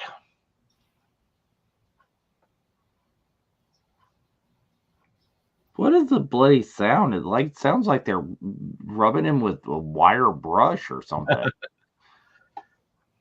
The scouring pad. Got to get him really clean.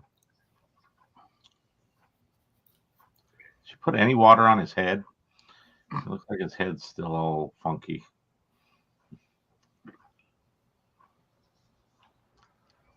And speaking of Guardians, I think that one arm didn't even get any welder. Half his leg didn't get no welder. So yeah, we had flock of seagulls when we did it this past week, nice. which is pretty awesome.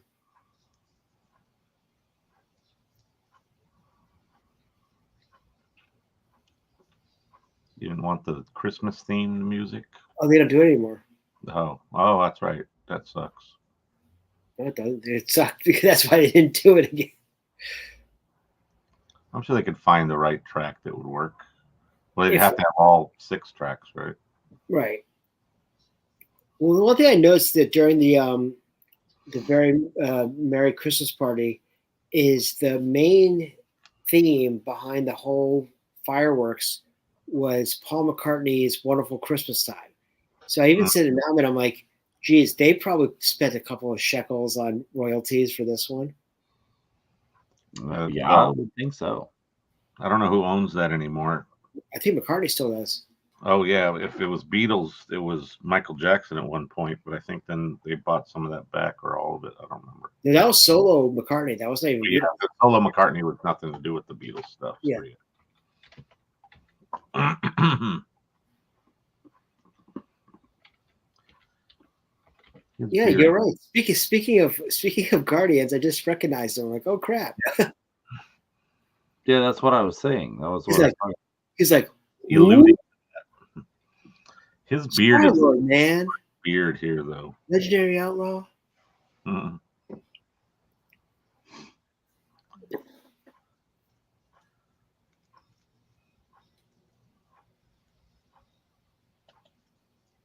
That's a trip coming through the little force field thing.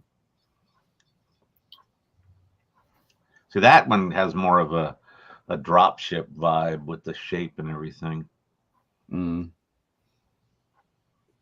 That's lazy. That's just orc makeup right there. They just got that costume right.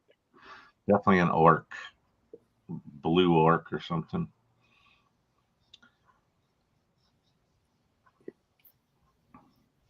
I still think that guy's haircut is Jim Carrey's from Dumb and Dumber, but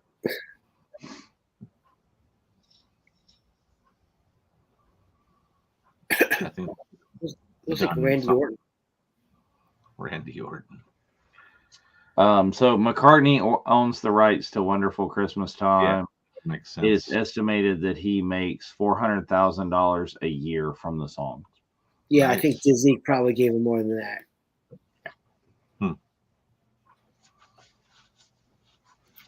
I mean, how much does Mariah make a year for coming out of Carbonite?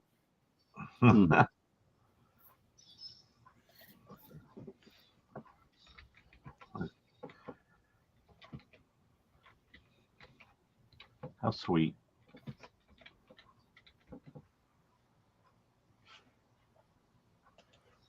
What a nice guy. He just jacked him in. Yeah, I was just saying that.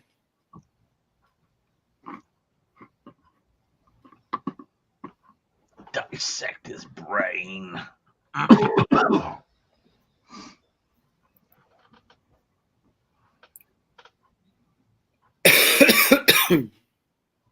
Hey, isn't that one of the beginnings of Star Tours? You see the guy get his head jacked in on your way out of the Star Destroyer. That'd be crazy. Levitica. Sharon!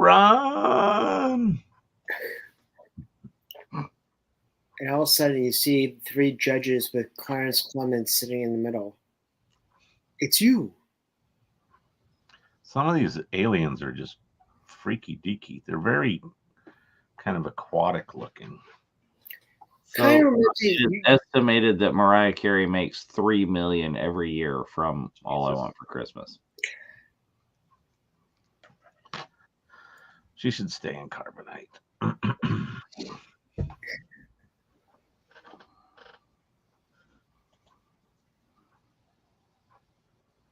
She's no Jedi. Until T Swift decides to come out with a Christmas song, and Mm-hmm. This is true. They have something already at Christmas based. Yeah, I don't think she has like her own original. A cover or something. Yeah. Well, depending on what it is, you can make it your own. Make it more popular than the original. Yeah, so another rumor is that she's playing a variant Deadpool and not Dazzler.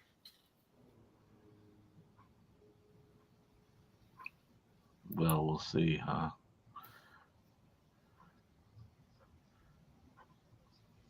Is that see, there's more looks that are very reminiscent of other sci-fi properties.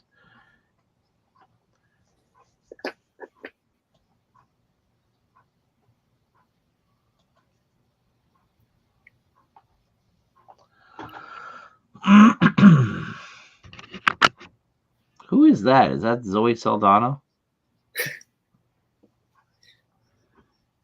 I don't think so. Oh, it says Zoe Kravitz. Yeah, but kind of like Zoe Kravitz.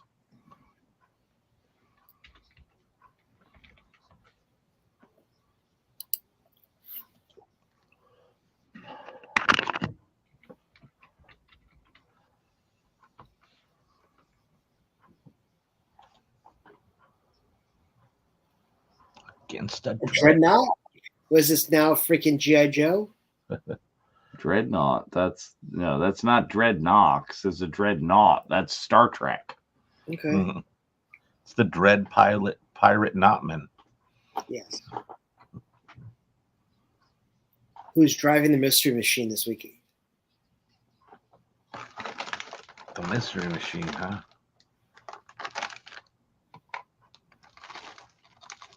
The Nova Corps. No, wait. He's a simple farmer from Tatooine.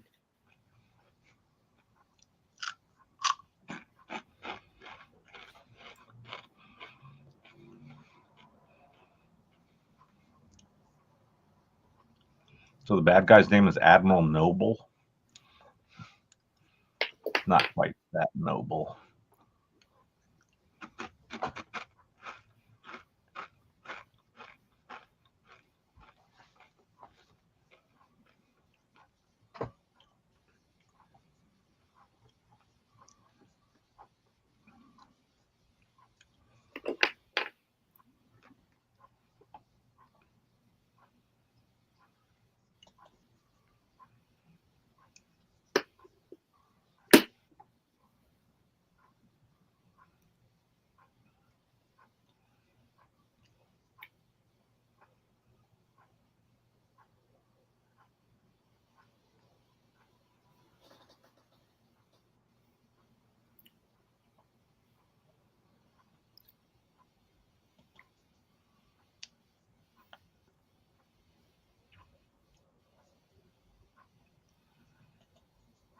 Isn't that the guy with the face paint gives me like Quinlan Voss vibes a little bit, except his paint is different and in a different place. Right. See, I think the like brother and sister that are leading this like ragtag army here is very I had it and I lost it. Forrest Whitaker. Oh, Saw Gerrera? Yes. And sister. So you need the Martinez sister twins? No, it's Saw and his sister that were leading the Yeah. faction of the. And his sister got killed or whatever.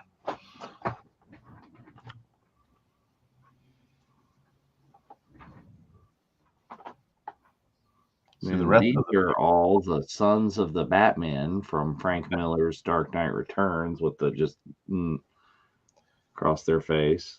Yeah. Hey, look, it's Mouse from the Matrix. Yes. Frank Miller at MegaCon as well, actually.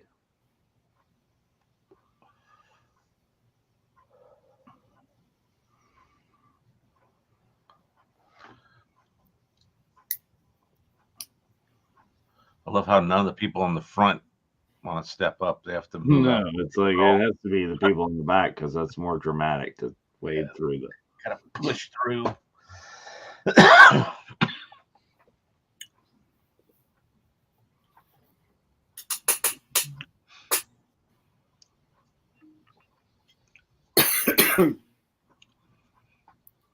We got some rando ships. It's a ragtag group. Almost like the Okay. Really, the ships are Serenity. It's just these like metal gangplanks and stuff that you have to step up into the cockpit. Somebody found like Josh Whedon's junkyard and just like repurposed this. You don't think it's not like the Nebuchadnezzar or anything that's coming out of Zion? Yeah.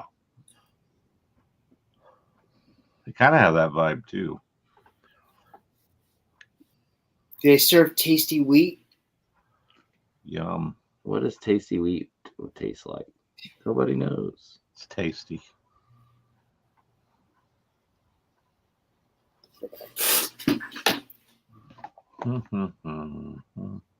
Oh, it's true. Believe that. Now it's my turn to sit here and monologue while you just listen, and I'm gonna just talk and prove that I have I'm doing an accent and you can't. That's his real accent. Oh, okay. Then I'm going back to a real accent, and I've been doing an American accent. Yep. When he was playing Sons of Anarchy, that was a fake accent. And when you hear him in interviews, you hear his Irish or whatever it is accent. Scottish or Irish, I don't know, or British or something. They're all the same. Okay, friends and neighbors, mail here. Jeff Caffrey at Virtual Kid. Send your hate mail to. But he does have Jack's vibes in this, even though the show hasn't been on for 10 years or something. Yeah.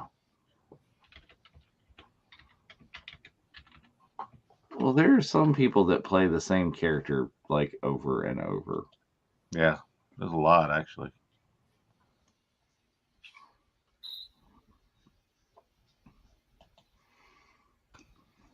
And it doesn't even matter what genre. It's like Will Ferrell is always Will Ferrell.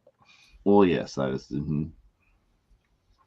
But it's comedy, and he does it well, so you don't mind it.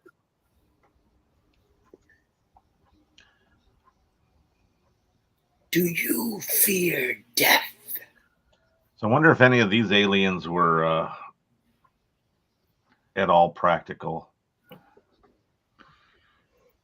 I don't know. I mean, did they just like raid the prop house and get like extra, like they did for the holiday special? It's just like, let's find some pieces.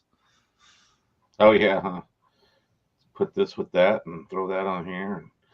No, but it like with this character's little nose tendril things. They could do that with a puppet head, but would they want to go that route, or just have somebody on set with nothing basically that gets CG'd over, just some reference marks?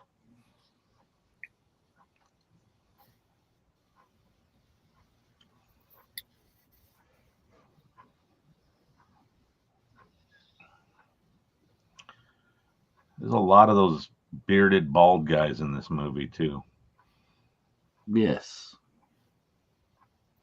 I would fit in. Booyah. Whoa, crack. Dang. Oh. You can see the He was born in Newcastle, England. I don't know where that is or what that. Yeah. Okay, so he's English, not Irish or Scottish. But He's an yeah.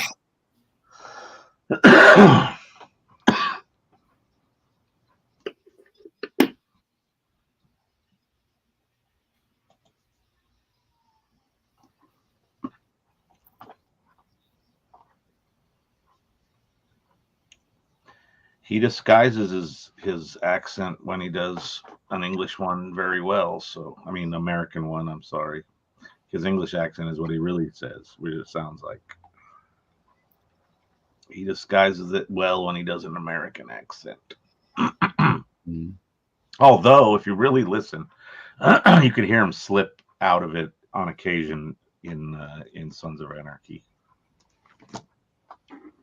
Let's just zip all over the galaxy. It's like, let's go here, let's go there,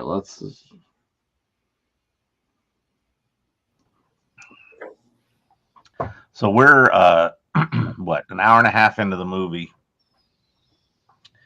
and kind of from this movie, I felt that there was a lot of setting up when I saw it the first time. Well, you know, we're getting the crew together. We're gathering the Avengers. We're gathering the Guardians. We're getting the band, getting the Fellowship. That we're building the Fellowship. Yep. Which is really what this is mostly is.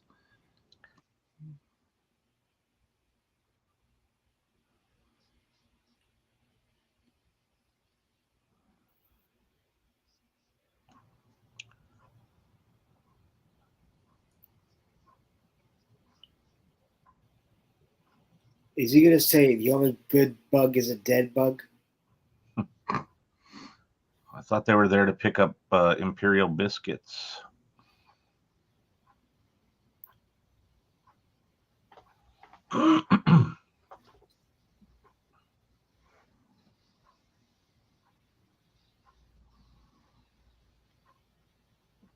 So this lead, what other stuff has she been in? She seems familiar, but I don't really recognize her. The name sort of sounds familiar, but of course I'm like uneducated on her.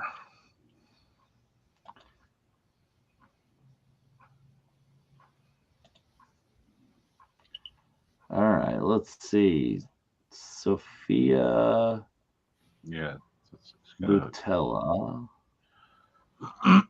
is known for Kingsman, The Secret Service. Oh, she was Jayla in Star Trek Beyond under all that makeup.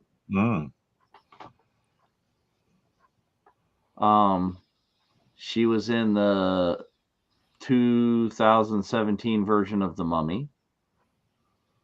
Which no one watched. Tom Cruise? I believe so.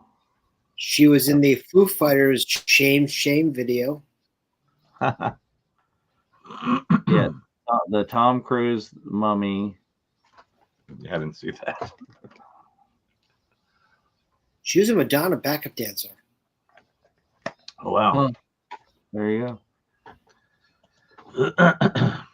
The remake of Fahrenheit 451. When was that? Huh? When was that? That was there. That was in 2018. Huh. I don't remember that. I don't either. But the 17, I mean, Atomic Blonde. These droids are weirdly effective at what they do. Going up and grabbing on people. Yeah, so really started as it appears to be a backup dancer because this is like Madonna.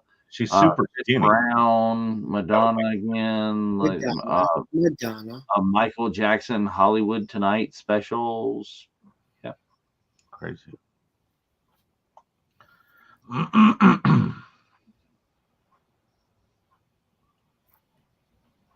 The way they were crawling up and they attacked him from the back, it was like Delia Dietz's like big.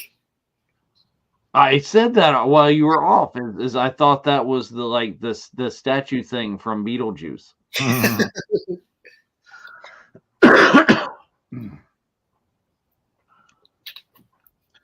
guy looks like a pilot. An evil pilot. They look like George Lucas's characters from the prequels. Oh, there you go. Papanoidea's pals. Yeah.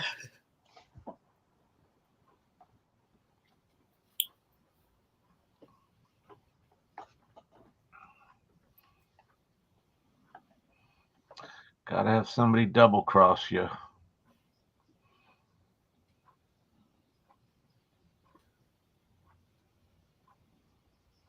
Wonder how weird it was to wear that grill.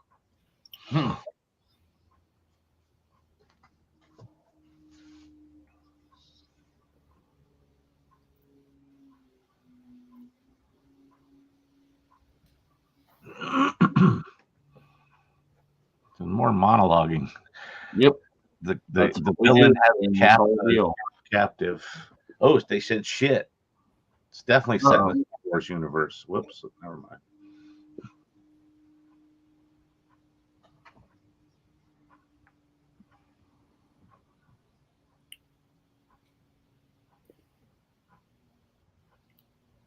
His thing doesn't even go around his neck. Eric Mark II. Hey, it's Red Skull. Yeah, that's it. Took off his his mask. Your farmer, it's a peaceful life. Oh, wait.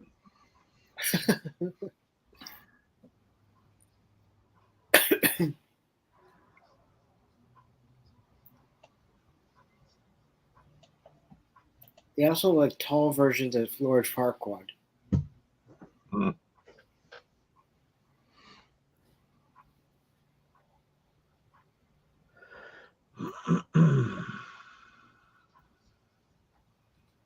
We're here upon my achievement, not yours. Hiring Imperial officers. Did you say what? Did we just slip up? What? They did not say Mother Planet officers. They said Imperial. Yep. 16 high-ranking Imperial officers.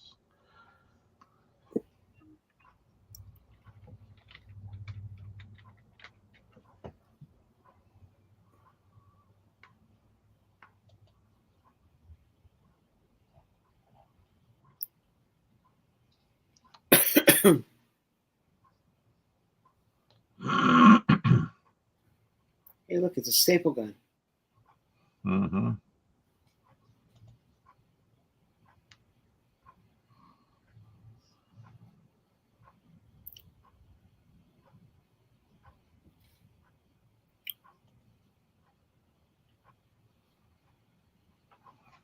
Mm-hmm. Scar Giver.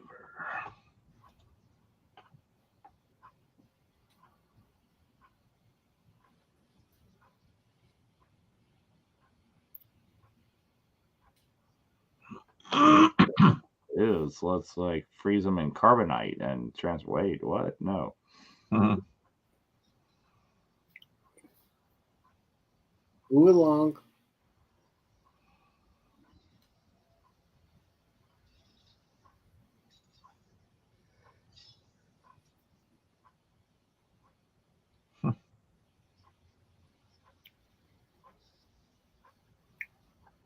Oh, give him the gun. The caulking gun.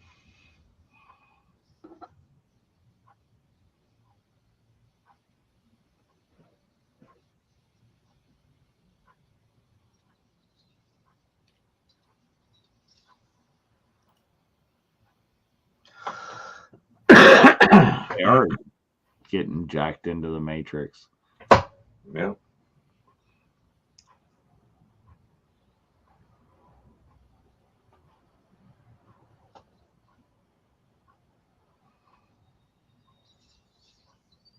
There you go.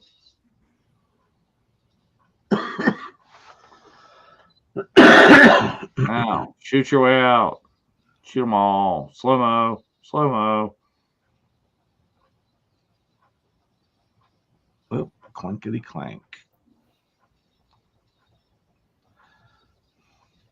Thinking my first move is to lose that big bright white cape. There we go. That's a girl. Why does that guy also look like the character in the video game Hitman? Yeah, with his dress shirt, and does he have suspenders on? No, he It's should have. Agent Smith. Oh, Needs ooh. glasses too. She didn't wait this time. We went straight to the lightsabers. Wow.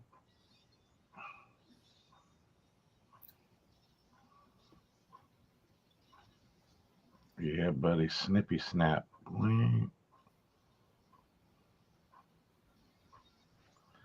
Slicing and dicing.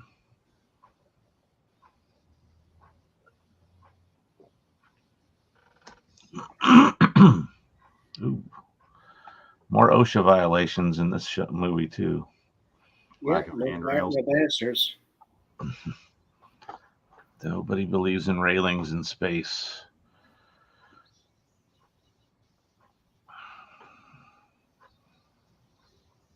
Uh-oh. Big bad ship. No. Shoot him. Shoot him. Focus your guns. Battle. Fire. Oh, that didn't work well. Track them down. Well, these look like N1 starfighters, kind of. Plurchunk. Oh, you're dead. Oh, this Furiosa.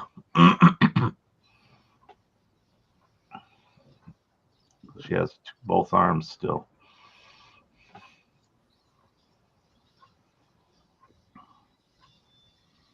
Gun's taking its sweet ass time.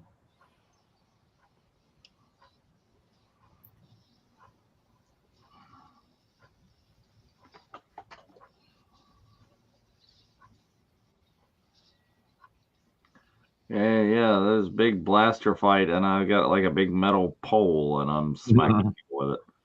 He pulled it out of somebody, so it's good for skewering people if he gets close enough. Is he gonna try and skewer the big ship up? No. Come on, really? He's gonna skewer that like we're fighting the starship with a spear. He's gonna run at it and do one of those stabby, draggy moves. Oh, and they got him with the Nerf gun.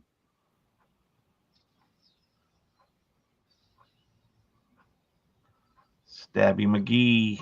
Booyah. Ooh. Whoops. Yeah. Had a lot of time to react to that, so.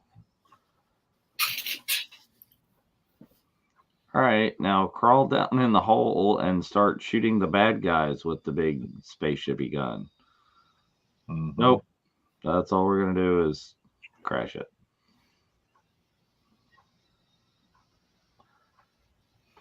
Stabby, stabby. Daddy, daddy. I'm not dead yet. Yeah, he's dead.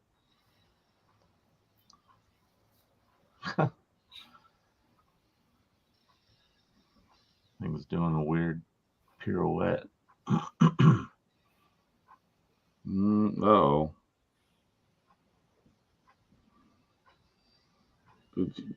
Just stand there and shoot him. Why are we running at him? Just like, shoot. Pull the trigger. Right. Keep Just pulling. No, you're shooting at other people. Shoot at the dude in the big white shirt. It has no stains on it. Yell first and then run at him and then not shoot. Oh, then shoot. There we go. Boop. Missed him. Or you got somebody else on the way, maybe. No. Shoot. Pull trigger. Long distance. Nope.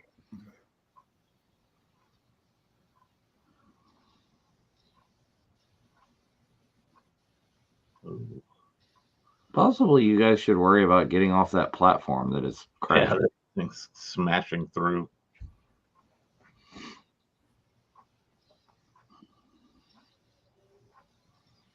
It kind of reminds me of like when the Hammerhead Corvettes went right into the Star Destroyers, right into the Shield and a Rogue One.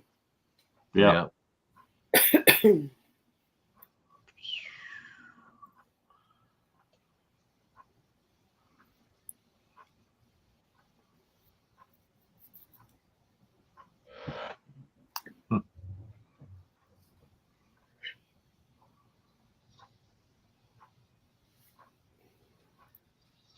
All the time with the gun that we could have shot him. Nope. Now we're just going to punch.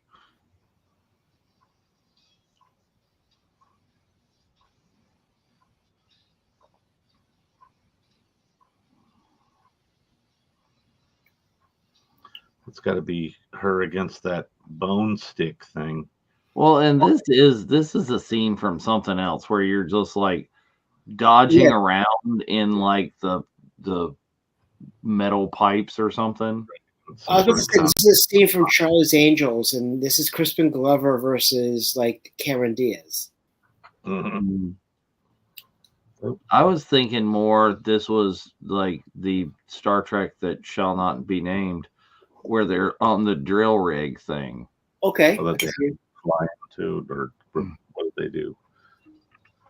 Wingsuit into or something? Yep. Oh yeah, I'm gonna kill some Romulan ass. Yep.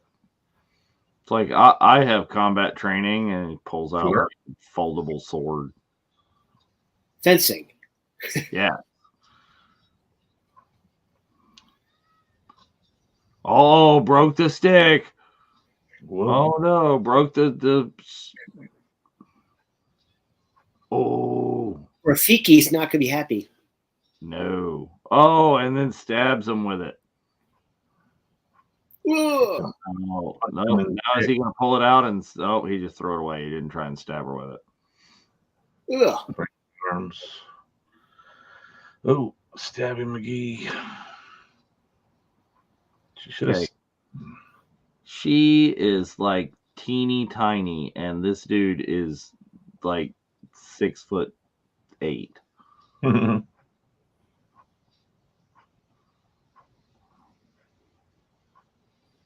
She is the fifth element. Oh. Snapping limbs. Oh, now I got the big stick. The first rule about fighting on a platform is you don't talk about fighting on a platform. Flirting. Ooh, stabby, yabby. Oh, dude, teeth. I hate you. Now she has the high ground. Ouch. Damn. Well, literally and figuratively. Whoops. No, he held on to the bottom like the Bespin. There you go. The Falcon's going to pick him up off of the antenna any minute. Luke. Lando, we have to go back.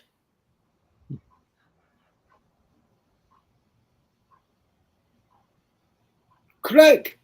Choo.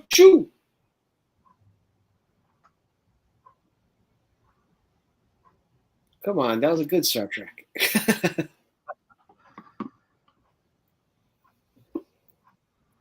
Well, you realize now the Fellowship is down a couple of members there.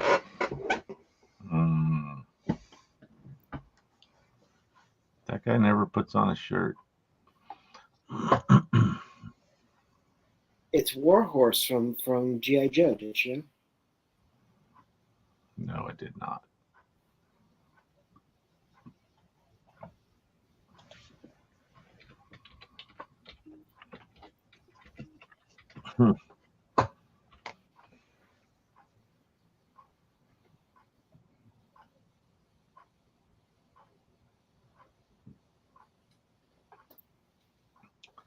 Well, early Furiosa is mad, or later Furiosa, whichever Furiosa, because the new Furiosa is a prequel.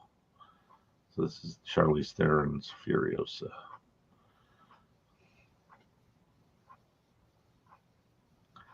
That ball thing sure is handy on the end of the rope.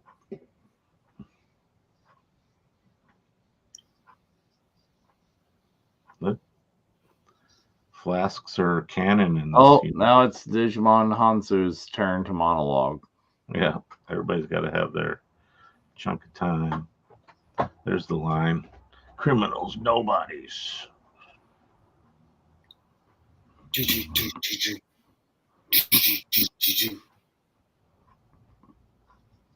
You see him put the hand up like this?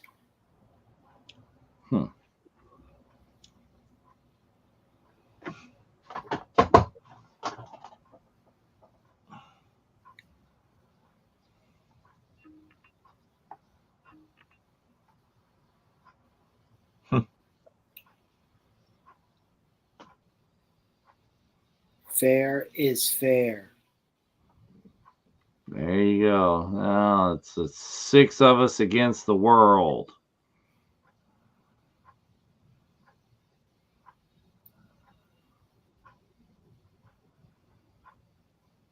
We could really jack up our price.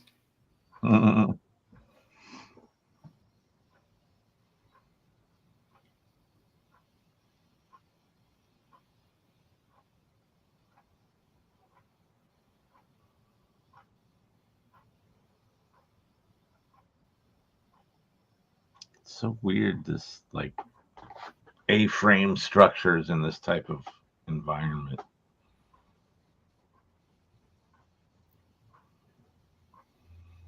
Yeah, all got horsies. Mm-hmm. Could be worse. Could be horses on a our Star Destroyer. Well, yes, it did. At least They used them while they were up there on that platform. It came in handy.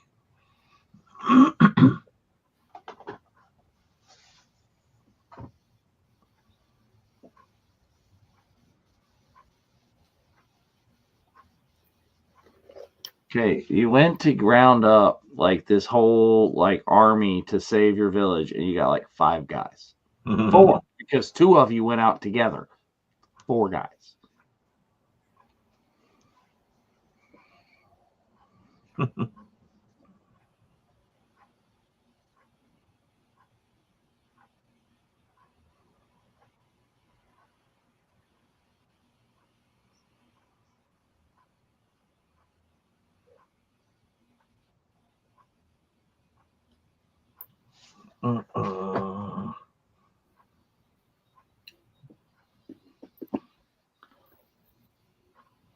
Are you guys gonna go?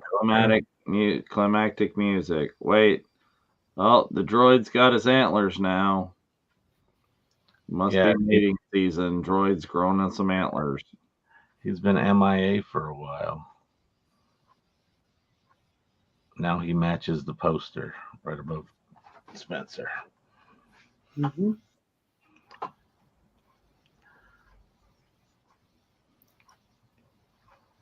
That's Dustin's character, right? That's what we were. Yeah, we were saying that earlier. Uh-oh. Somehow White Shirt returned. We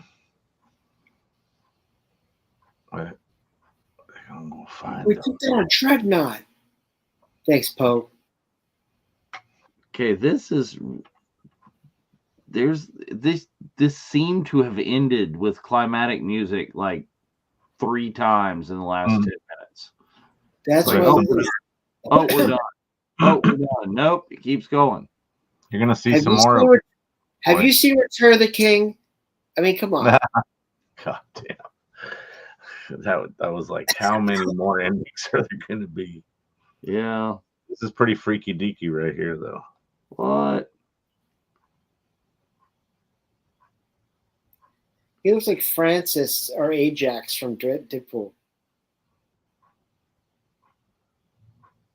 Just plug him up. This is their version of Bacta. Yeah. He got his mods. In with the blue stuff, out with the red stuff.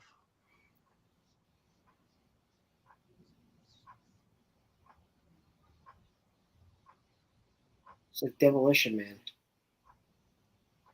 Now he's truly jacked in. Did you hear that they're gonna do a sequel to that? That's rumored now. But they Like killed how off many Simon billion Phoenix. years? Like, What? they killed off Simon Phoenix. No one has ever really truly gone.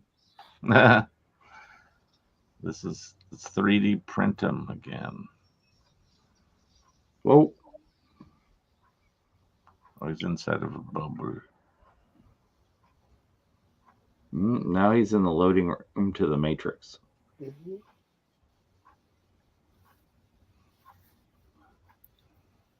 He's alive. Mm-hmm. He's dressed. Yeah, he's in the. Still has a bad haircut though. He's in the He's world in the between. radio station, just like Thanos. What did it cost you? Everything. Mhm. The Scar Girl.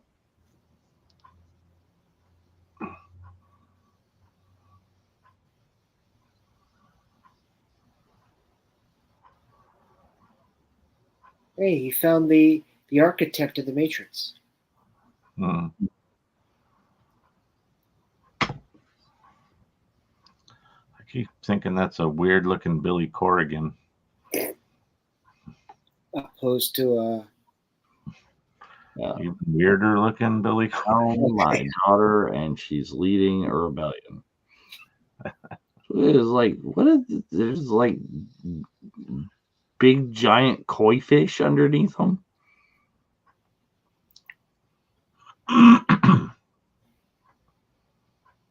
Yeah, some kind of freaky. But he's pissed.